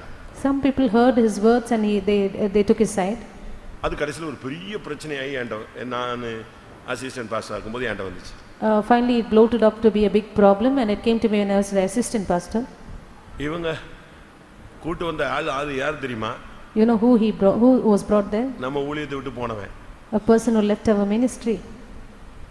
அவன் எப்படி அவன் அந்த பொம்மையை எடுத்தான், செய்வனை எடுத்தான்னு சொன்னா, you know how he took out the sorcery that was done? ஒரு கம்பெனில பொம்மை இன்னைக்கு செய்வனை எடுக்கறேன்னு இருக்கான். He had gone to a company and said I will take out the sorcery enchantment done here. They took him there. அவருக்கு fees 25000 ரூபாய். He was paid 25,000 fees. Area prayer leader வந்து அதுல ஒரு பார்ட்னர். அந்த காசுல ஒரு இவருக்கு ஒரு commission. Area prayer leader is a partner there. He will receive a commission from that money. இப்ப அந்த கம்பெனில போய் இப்ப செய்வனை எடுக்கணும். Now he has to go and remove the sorcery of the company. அங்க போன உடனே after having gone there, இது என்னது கேமராவா? கேமரா ஆஃப் பண்ணுங்க, ஆவியானவர் கிரியை செய்ய மாட்டாருன்ட்டான். He said, is that a camera? கேமராவுக்கு ஆவியானவருக்கு என்ன சம்பந்தம்? Is that a camera? The spirit of the Lord will not work if the camera is on. அப்ப அங்க இந்து ஆட்கள் எல்லாம் வேலை செய்றாங்க. There were Hindus there. அவங்க என்ன பண்ணாங்க, ரைட் ஓகே ஆஃப் பண்ணுட்டான். They said immediately switch off the camera. Off பண்ணியாச்சு. It was switched off. Off பண்ண உடனே இவர் போறாரு, அங்க தோன்றாரு, அங்க செய்வன இருக்கு இங்க செய்வன இருக்குன்னு தோன்றாரு. He went here and there and dug the earth saying it is here and there. But it was switched இவன் on. கேமரா ஆன் பண்ணிட்டான். But he switched it on. இவர் சாக்ஸ்க்குள்ள இருந்து ஒரு பொம்மை எடுக்கிறாரு. He took a doll from his socks. உள்ள தூக்கி வைக்கிறாரு. He put it in the earth. இதுக்கு தான் நம்ம ஏரியா பிரேயர் லீடர்ஸ் வந்து தலைவர்கள் பார்ட்னர்ஷிப் ஸ்பான்சர்ஷிப் எல்லாம் கொடுக்குறான். Our area prayer leaders are partnership and sponsorship for him.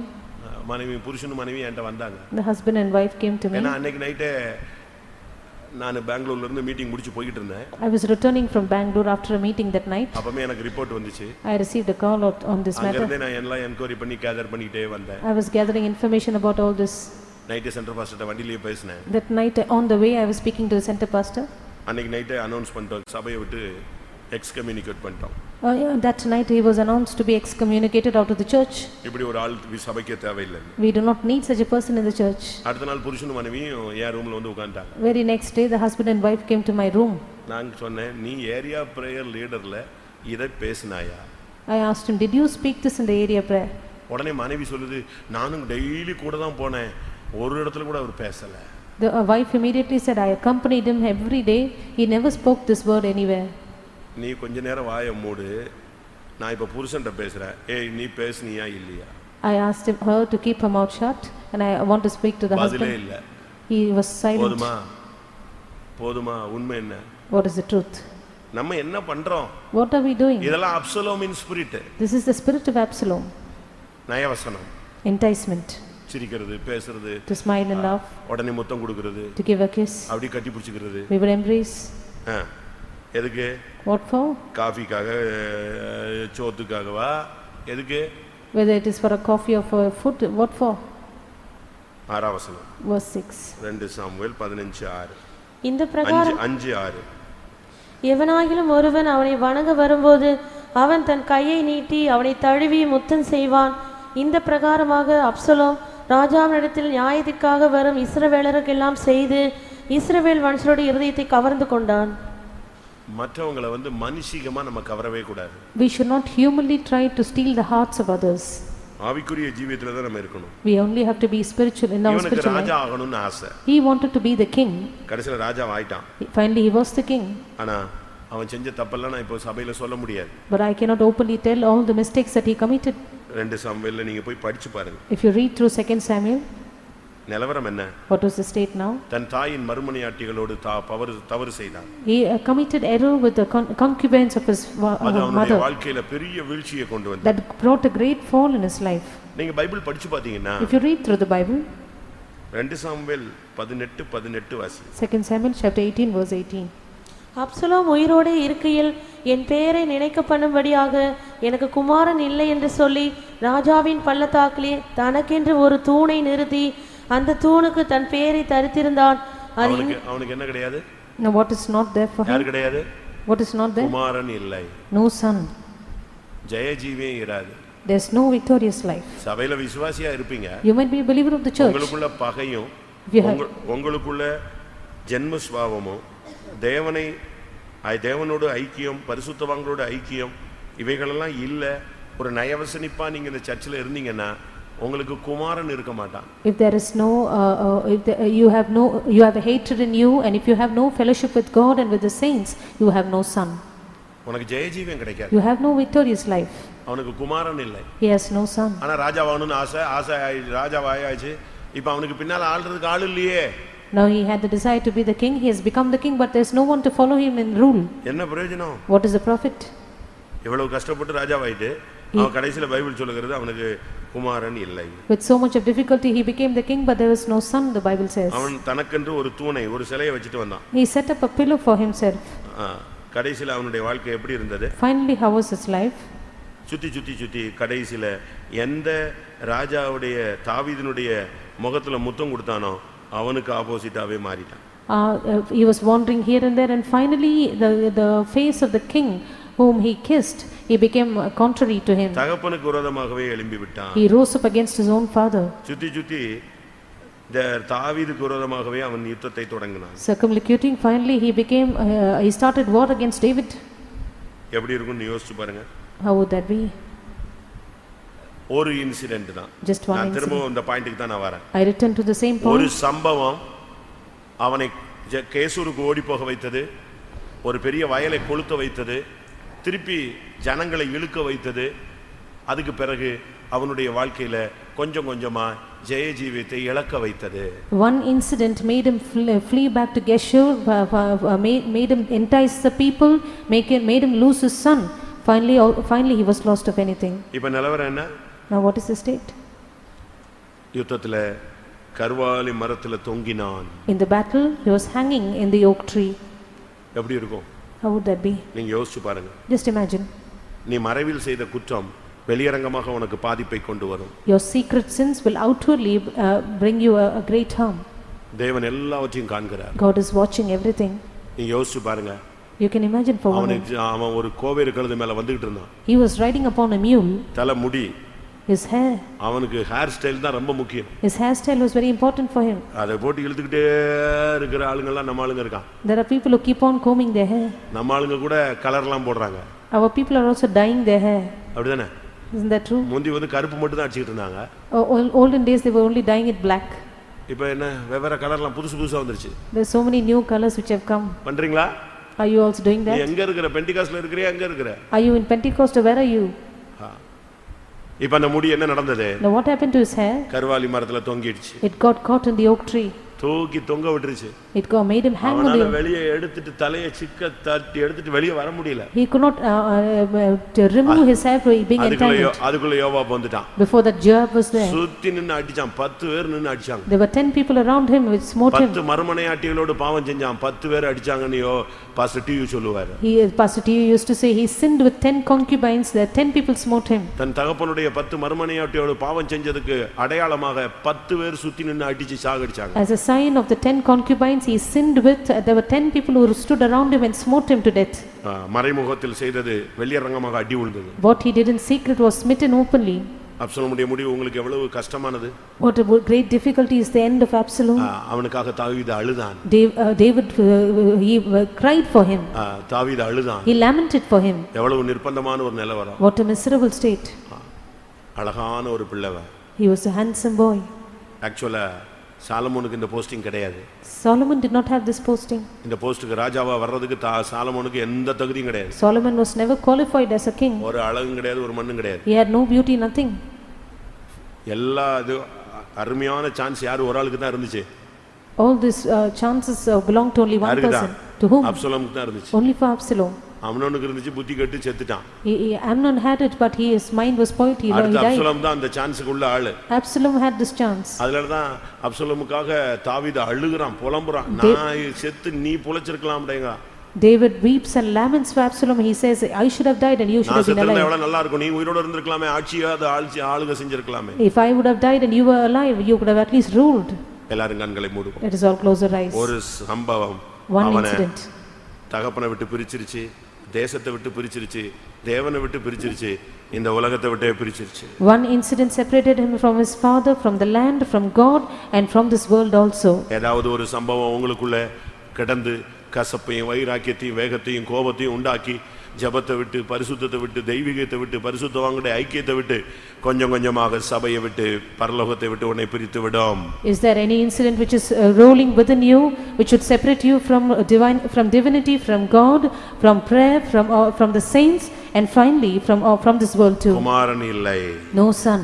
ஜெயஜீவிய நஷ்டப்பட்டு போயிடுச்சுனா என்ன பிரயோஜனம்? What is the profit if your victorious life is lost? ஆனால் அந்த பெண்ணுக்குள்ள இருந்து வந்த ஆண் குழந்தை சகலத்தையும் ஆளும்படி மேலே போனது. But the man child which the woman brought out, it went up to overcome everything. ஆனால் அப்சலோமுக்கு அப்படி பிறந்து போக பிள்ளை இல்ல. But Absalom did not have any child to be begotten. ஒரு பிள்ளை இல்ல, ஒண்ணுலாம ஓட்டத்தை முடித்தான். Without any children he finished his race. எல்லாரும் கண்களை மூடி முழங்கால் படியிடுவோம். Let's all close our eyes, be on our knees. இந்த கூட்டத்தினுடைய இரண்டாவது பகுதி.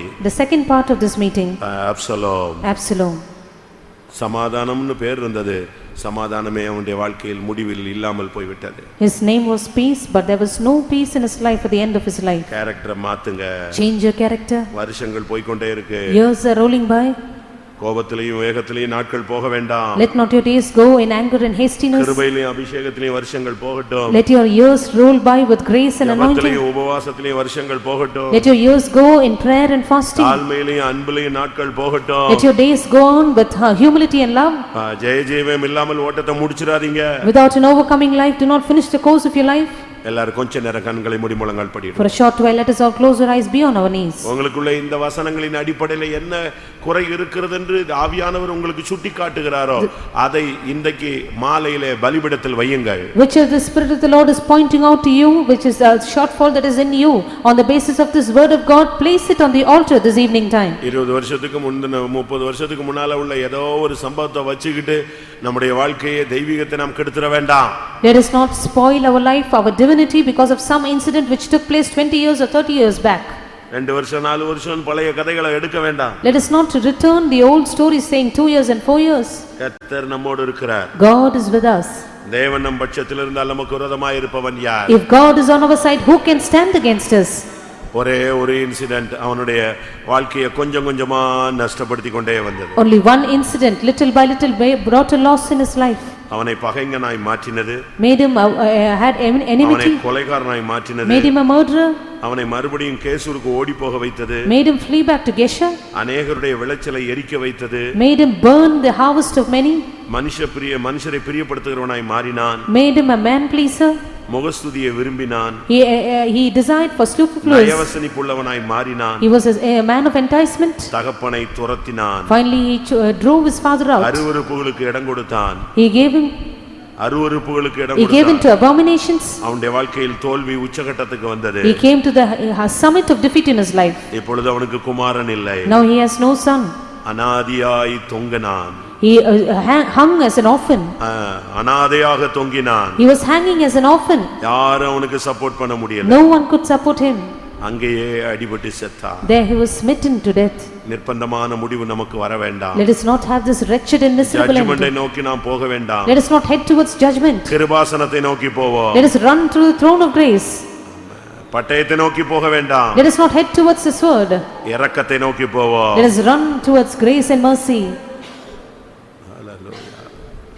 வாயை திறங்க. Open your mouths. தேவனுடைய சமூகத்தில் அறிக்கையிடுங்கள். Confess in the presence of God. ஆண்டவரோடு நெருங்கி வாருங்கள். Get closer to God. ஏதோ ஒரு சம்பவம் உன்னை காயப்படுத்தி விட்டது. If there is any incident which has wounded you, அது உன் கிருபையை நஷ்டப்படுத்தி விட்டது. made you lose the grace, உன்னுடைய ஜெபத்தை நஷ்டப்படுத்தி விட்டது. made you lose your prayer, உன்னுடைய பிரதிஷ்டையை நஷ்டப்படுத்தி விட்டது. made you lose your consecration, உன்னுடைய உபவாசத்தை நஷ்டப்படுத்தி விட்டது. has made you lose your fasting, உன்னுடைய விழிப்பின் ஆவியை நஷ்டப்படுத்தி விட்டது. has made you lose your spirit of vigilance, உன்னுடைய முழங்காலை நஷ்டப்படுத்தி விட்டது. made you lose your being on your knees, உன்னுடைய சமாதானத்தை கெடுத்து விட்டது. has lost your peace, உன்னுடைய தெய்வீகத்தை கெடுத்து விட்டது. it has also made a loss of your divinity, உனக்கும் பரிசுத்தவான்களுக்குள்ள ஐக்கியத்தை கெடுத்து விட்டது. it has cut off the fellowship with you and the saints, உனக்கும் தேவனுக்குள்ள ஐக்கியத்தை கெடுத்து விட்டது. it has spoiled your fellowship with the Lord. ஓ தேவன் உன்னை நேசிக்கிறார். The Lord loves you. உனக்காகவே பரிந்து பேசிக் கொண்டிருக்கிறார். He is interceding on your behalf.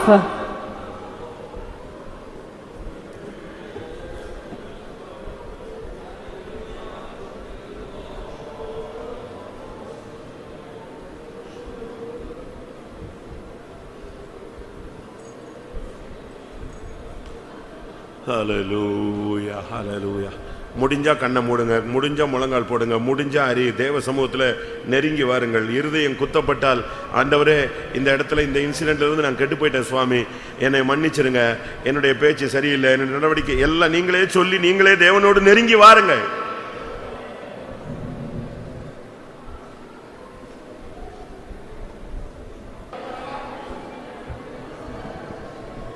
ஹல்லேலூயா ஹல்லேலூயா ஹல்லேலூயா ஹல்லேலூயா.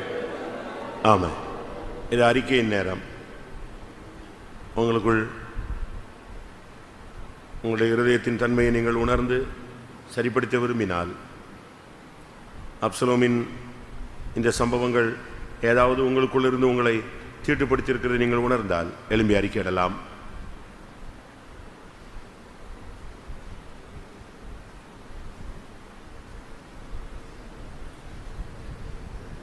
ஆமென் ஆமென்.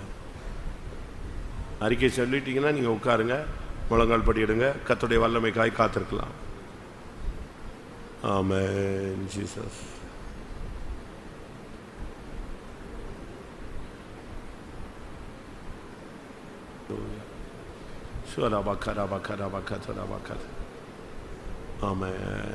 அன்றைக்கு எப்படி தேவன் அப்சலோமுக்கு ஒரு முடிவு உண்டு பண்ணினாரோ, அதுபோல இன்றைக்கு நமக்குள்ளே போராடுகிற அப்சலோமின் வல்லமைகளுக்கு இன்றைக்கு தேவ சமூகத்திலே ஒரு முடிவு உண்டாகட்டும்.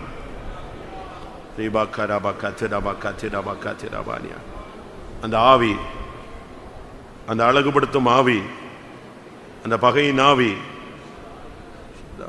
நயவசனிப்பின் ஆவி,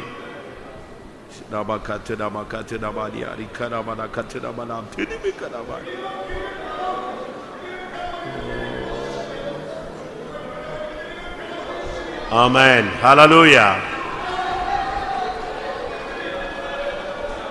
இன்றைக்கு அப்சலோமின் சுபாவங்களை நீங்கள் பலிபீடத்தில் வைப்பது உண்மையானால் அப்சலோமை தேவன் அழிப்பதும் உண்மை. உங்கள் காயத்தை கர்த்தர் ஆற்றுவார்.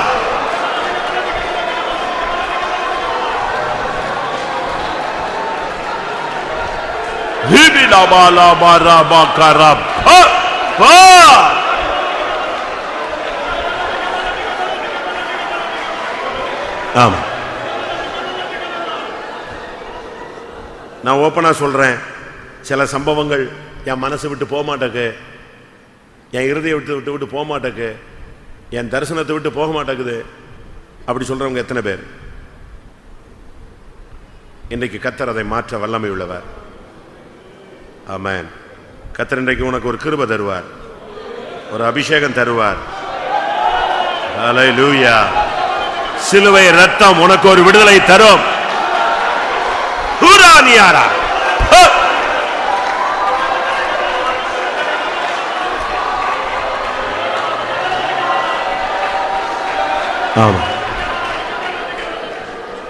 அந்த இன்சிடென்ட் எப்படி உன்னை விட்டு போகும்? நீ மனுஷனாச்சே, உனக்குள்ள தெளிவான அறிவு இருக்க, எப்படி அது மறந்து போக முடியும்? அதை எப்படி உன்னால மாற்ற முடியும்? அதை எப்படி உன்னை விட்டு வேரோட பிடுங்க முடியும்? அதுக்கு ஒரு வசனத்தை கர்த்தருடைய ஆவியானவர் நினைப்பூட்டுகிறார். நீ அதை எப்படி எடுக்கணும்? அவரிடத்தில் அன்பு கூறுகிறவர்களுக்கு சகலமும் நன்மைக்கேதுவாய் நடைபெறுகிறது. எத்தனை பேர் அதை விசுவாசிக்கிறீங்க? அப்பந்தான் இந்த சாத்தான் அழிக்கப்படுவான். ஹல்லேலூயா, ஹல்லேலூயா.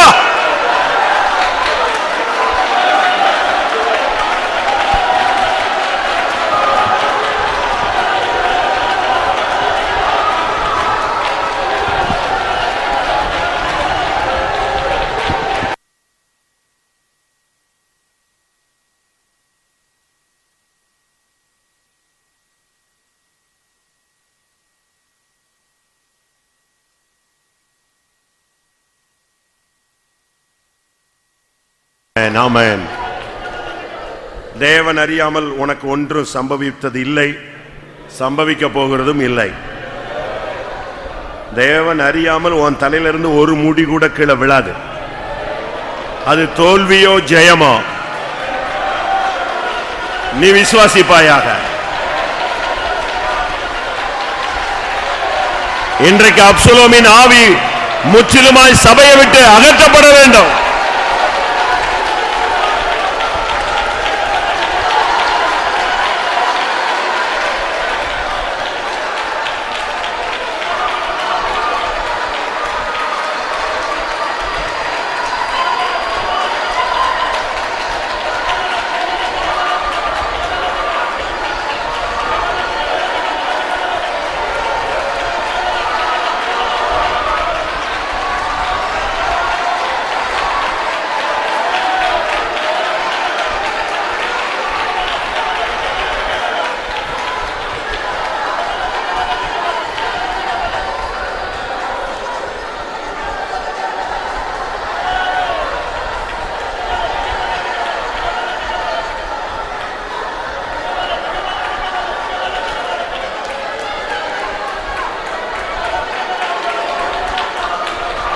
ஆமா,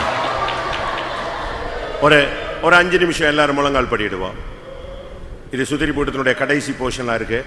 இந்த 6வது கூட்டம், நம்ம லாஸ்ட் பகுதியில் இருக்கிறோம். எல்லாம் உட்காருங்க, நீங்க ஏன் எழும்புறீங்க? சம்பந்தம் இல்லாமல் இப்பொழுது நீங்கள் தேவனுடைய சன்னிதானத்தில் உங்களை ஒப்பு கொடுங்க. கர்த்தர் காயங்களை மாற்றக்கூடியவர். ஒரு அற்புதம் இந்த மாலை வேளையில் நடக்கும். உன்னோடு போராடின அப்சலோமின் வல்லமை இன்றைக்கு அழிக்கப்பட்டு போகும். அது இனிமேல் இல்லை. ஹல்லேலூயா, ஹல்லேலூயா, ஹல்லேலூயா, ஆமென். எதையும் மனசுல வைக்காதீங்க, எல்லாத்தையும் பலிபீடத்தில் வைங்க. அக்கினி இறங்கட்டும். எதையும் நீங்க வீட்டுக்கு கொண்டு போகாதீங்க, எல்லாத்தையும் பலிபீடத்தில் வைங்க. ஆவியானவர் பார்த்துக் கொள்வார், கர்த்தர் பார்த்துக் கொள்வார்.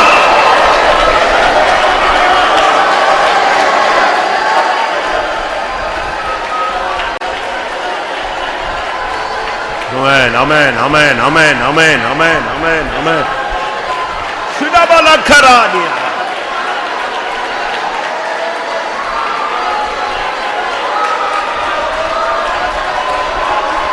Hallelujah, hallelujah, hallelujah, amen.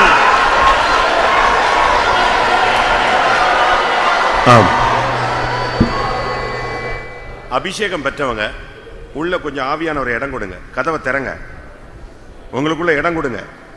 அவர் உங்களுக்குள்ள ஒன்றை கிரியை செய்ய விரும்புகிறார். இன்னைக்கு உன்னை கொண்டு வந்ததுக்கு காரணமே உனக்கு ஒரு புதிய கிருபைக்காக, ஒரு புதிய இருதயத்திற்காக, ஒரு விடுதலைக்காக உன்னை கொண்டு வந்திருக்கிறார். ஹல்லேலூயா, ஹல்லேலூயா.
ஹல்லேலூயா, ஹல்லேலூயா. ஆமா,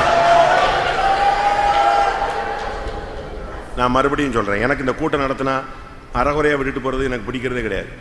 நான் எந்த கூட்டம் முடிச்சாலும் ஆல்டர் கால் கொடுத்து கிளியர் பண்ணாமல் நல்லா போனால் எனக்கு சமாதானமே உண்டாகாது.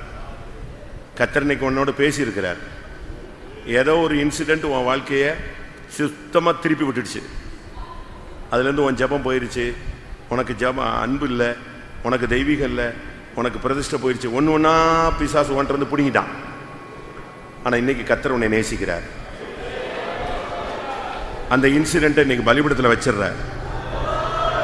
இனி உன் சிந்தையில் அது வராது. அதனால உள்ள பாதிப்பு இனிமே உனக்கு உண்டாகாது. கர்த்தர் ஒரு ஜெயம் தர போகிறார். அந்த ஜெயத்தை பெற்றுக்கொண்டே எழுவு. ஹல்லேலூயா.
ஆமென் ஆமென் ஆமென் ஆமென் ஆமென்.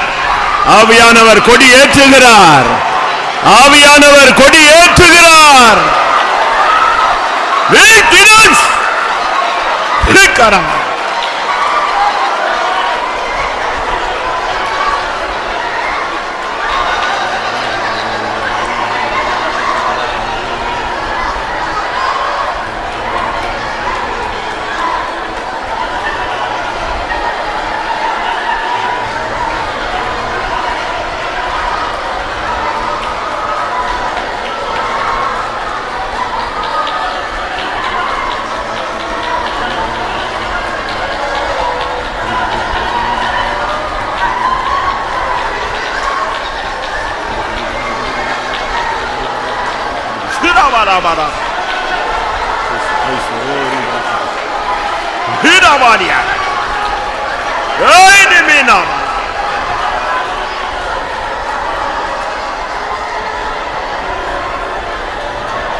ஆமென்.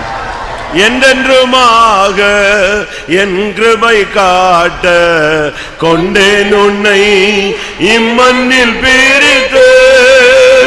என்றென்றுமாக என் கிருபை காட்ட கொண்டேன் உன்னை இம்மண்ணில் பிரித்து.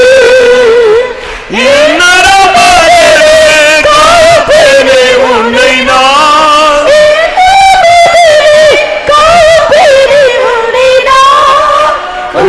தந்தை நான் உன்னை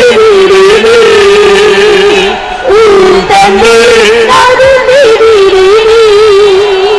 எங்கனுமாக எங்குவை காட்ட கொண்டேன் உன்னை மண்ணில் பிரித்து. எங்கனுமாக எங்குவை காட்ட கொண்டேன் உன்னை மண்ணில் பிரித்து. உன்னை நான் காப்பேனே உன்னை நான் உன் தந்தை நான் உன்னை உன் தந்தை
நீங்கள் இந்த கூட்டத்தில் தேவனை காணாதவர் போல அமர்ந்திருக்கலாம், தேவனுடைய சத்தத்துக்கு கீழ்ப்படியாதவர் போல இருக்கலாம், ஏதோ ஒரு அந்நியனை போல நீ அமர்ந்து விட்டு போகலாம். இன்றைக்கு கர்த்தர் உன்னோடு பேசுகிறார்.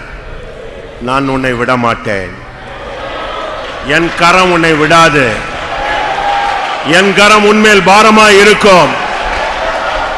நான் செய்ய நினைத்தது தடைபடாது. நான் உன்னை விட மாட்டேன். நான் உன்னை விட்டு விலக மாட்டேன்.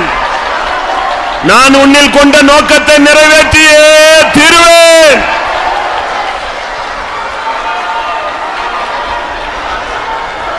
என்றென்றுமாக என் கிருபை காட்ட கொண்டேன் உன்னை என் மண்ணில் பேருக்கு. ஒரு அபிஷேகத்தோடு முடிப்போம்.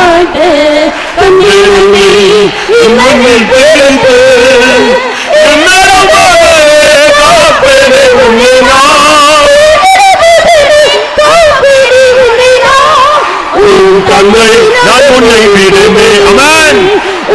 தந்தை நான் ஹல்லேலூயா.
ஆமா. எத்தனையோ விபத்துகளில் நான் உன்னை தப்புவித்தேன். எத்தனையோ ஆபத்துகளுக்கு நான் உன்னை விலக்கினேன். எத்தனையோ மரணத்துக்கு நான் உன்னை விலக்கினேன். எத்தனையோ வீழ்கைக்கு நான் உன்னை விலக்கினேன். நீ அதை உணர்ந்தாயோ இல்லையோ, என் கண்கள் உன்மேல் பதிக்கப்பட்டிருக்கிறது. நான் தான் உன்னை நடத்தி கொண்டிருக்கிறேன். நானே உன்னை உயர்த்தி கொண்டிருக்கிறேன். நானே உன்னை கனம் பண்ணும்படியாக போராடி கொண்டிருக்கிறேன்.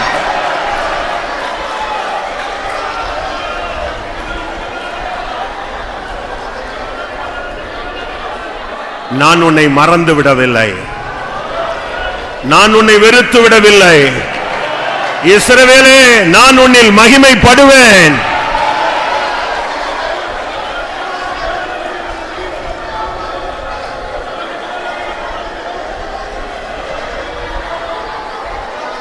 என்னரு மகனே காப்பேனே உன்னை நான்.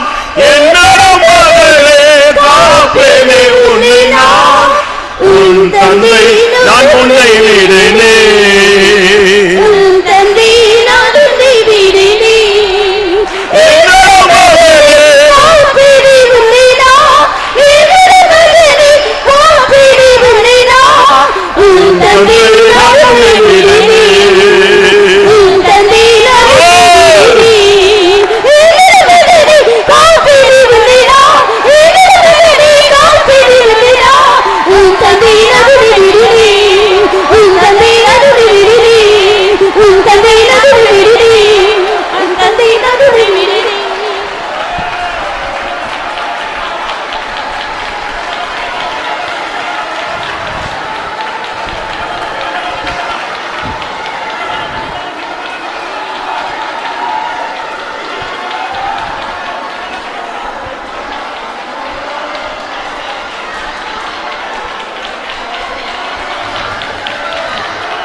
கர்த்தருடைய சமூகத்துக்காய் ஸ்தோத்திரம் பண்ணுவோம்.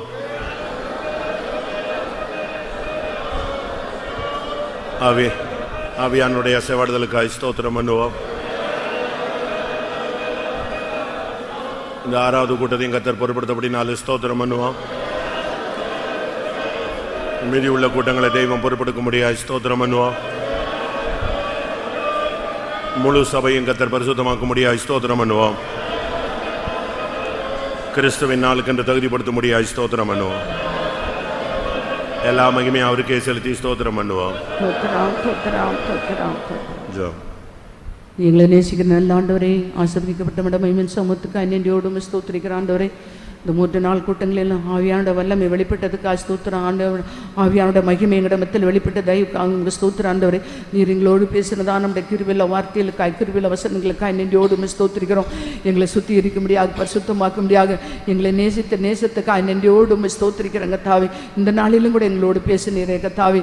இருதயத்தில் சுத்தம் உள்ளவர்கள் பாக்கியவான்கள் தேவனை தரிசிப்பார் என்று கத்தர் எங்களோடு பேசினீர்.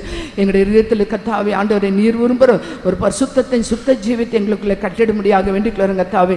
ஆண்டவரே உமக்கு ஸ்தோத்திரம். இருதயமோ மகா திருக்குள்ளதும் கெடுதல் என்று சொல்லப்படுகிற கத்தாவே, இந்த கேடான இருதயத்தை மாற்றுகிறவர் நீர் ஆண்டவரே. இந்த கேடான இருதயத்தை கத்த பரிசுத்தமாக்குற கத்தர் ஆண்டவரே. எங்களுக்குள்ளே கத்தாவே ஆண்டவரை சதையான இருதயத்தை தந்து புதிய இருதயத்தையும் புதிய ஆவியும் கட்டிடுவேன்னு சொல்லியிருக்கிறீரே கத்தாவே. ஆவியானவரே தாவீது சொன்னது போல சுத்த இருதயத்தை எனக்குள்ள சிருஷ்டியும் அவன் சொன்னது போல எங்கள் ஒவ்வொருவருக்குள்ள சுத்த இருதயத்தை சிருஷ்டித்து எங்களை பரிசுத்தமாக்கி உம்மை போல மாற்றும்படியாக ஆவியாண்ட கரத்தில் எங்களை தாழ்த்து ஒப்படைக்கிற ஆண்டவரே. சுத்த ஆவியானவர் எங்களோடு கூட எங்களை வழிநடத்த முடியாது வேண்டிக்கிறோம் கத்தாவே. ஆண்டவரே நாங்கள் கேட்ட தொடர்ந்து அப்சலோமின் ஆவி எங்கள் ஒருவருக்குள்ளேயும் கிரியை செய்யாதோடைய கத்தர் பாதுகாக்க முடியாது வேண்டிக்கிறோம் கத்தாவே. ஆண்டவரே எங்களுக்கு ஸ்தோத்திரம் ஆண்டவரே. அவன் அழகுள்ளவனாக இருந்தான் ஆண்டவரே, அவனினால் தன்னை கெடுத்து கொண்டான் ஆண்டவரே கத்தாவே. எங்களுக்கு ஸ்தோத்திரம் ஆண்டவரே கத்தாவே. அவனுக்குள்ள ஒரு கத்தாவே ஆண்டவரே பழிவாங்குற ஆவி ஆண்டவரே, குலவாதகத்தின் ஆவி அவனுக்குள்ள இருதயத்தில் இருந்த வஞ்சகமான இருதயம் அவனுக்குள்ள இருந்தது கத்தாவே. அந்த இருதயம் எங்களுக்குள்ள ஒருவருக்குள்ளேயும் வேண்டாம் ஆண்டவரே கத்தாவே. எங்களுக்கு ஸ்தோத்திரம். நாங்கள் ஒருவர் என்றால் விளைச்சலை கெடுத்து போட்டான் ஆண்டவரே. நாங்களும் கூட ஒருவரும் விளைங்கிற ஜீவித்தின் ஆவிக்குரிய ஜீவத்தை விளைச்சலை கெடுத்து விடாத சத்துரு கிரீசியாதவனுடைய கத்தர் எங்களை காக்க முடியாக வேண்டிக்கிறோம் ஆண்டவரே கத்தாவே. ஸ்தோத்திரம் ஆண்டவரே. தன் பக்கமாய் ஜனத்தை அவன் சேர்த்து கொண்டான் ஆண்டவரே கத்தாவே. தகப்பனுடைய மஞ்சத்தை அவன் தீட்டுப்படுத்தினான் ஆண்டவரே. அவன் பரிசுத்தத்துக்கு அந்நியனாய் போனான் ஆண்டவரே. அந்த நிலவரை எங்களை ஒருவருக்குள்ளே வராதவன் எங்களை பாதுகாக்கணுமே. கடைசியாக ஆண்டவரே அவன் கத்தாவே ஆண்டவரே ஒருவர் விடுவிப்பார் இல்லாமல் ஆண்டவரே அவன் 10 பேரை கொண்டு அவன் மாண்டு கொண்டான் ஆண்டவரே. அந்த நிலவரை எங்களை ஒருவருக்குள்ளே வராதபடி, இந்த அப்சலோமின் நிலவரை எங்களை ஒருவருக்குள்ளே வராதபடி, அந்த வஞ்சகத்தின் ஆவி பழிவாங்குற ஆவி நயவசப்பின் ஆவி எங்கள் ஒருவருக்குள்ளையும் கிரியை செய்யாதவன் எங்களை காக்க முடியாக வேண்டிக்கிறோம். ஆவியானவரே தொடர்ந்து எங்கள் மத்தியிலே கிரிசி வசனத்தை கேட்ட எங்களை ஒவ்வொருவருக்குள்ளையும் ஒரு சுத்த இதயத்தை நல்மன சாட்சியும் தந்து எங்களை இன்னும் கத்தர் பரிசுத்தமாக்கி உம்மை போல மாற்றும். அறிக்கையிட்ட ஒவ்வொருவருக்குள்ளையும் கத்தாவே சுத்த இதயத்தை நல்மன சாட்சியும் தாரும். தொடர்ந்து உம்முடைய சமூகம் கொடுக்கணும். தேவ சமூகத்தில் வந்து மக்களை எல்லாம் ஆசீர்வதித்து அனுப்பும். எல்லா துதிக்கு நம்மையும் எடுத்துக்கொள்ளும். தொடர்ந்து நடக்கிற கூட்டங்களை எல்லாம் நீர் நடத்தி ஆசீர்வதி. இயேசுவின் நாமத்தில் வேண்டிக்கிறோம் பிதாவே. நம்முடைய கர்த்தராகிய இயேசு கிறிஸ்துவின் கிருபையும் பிதாவாகிய தேவனுடைய அன்பு பரிசுத்தாவின் ஐக்கியமும் நம்முடைய சகல பரிசுத்தவான்களுடைய கர்த்தராகிய இயேசு மகிமையிலே வெளிப்படும் மட்டும் இருப்பதாக. அல்லேலூயா.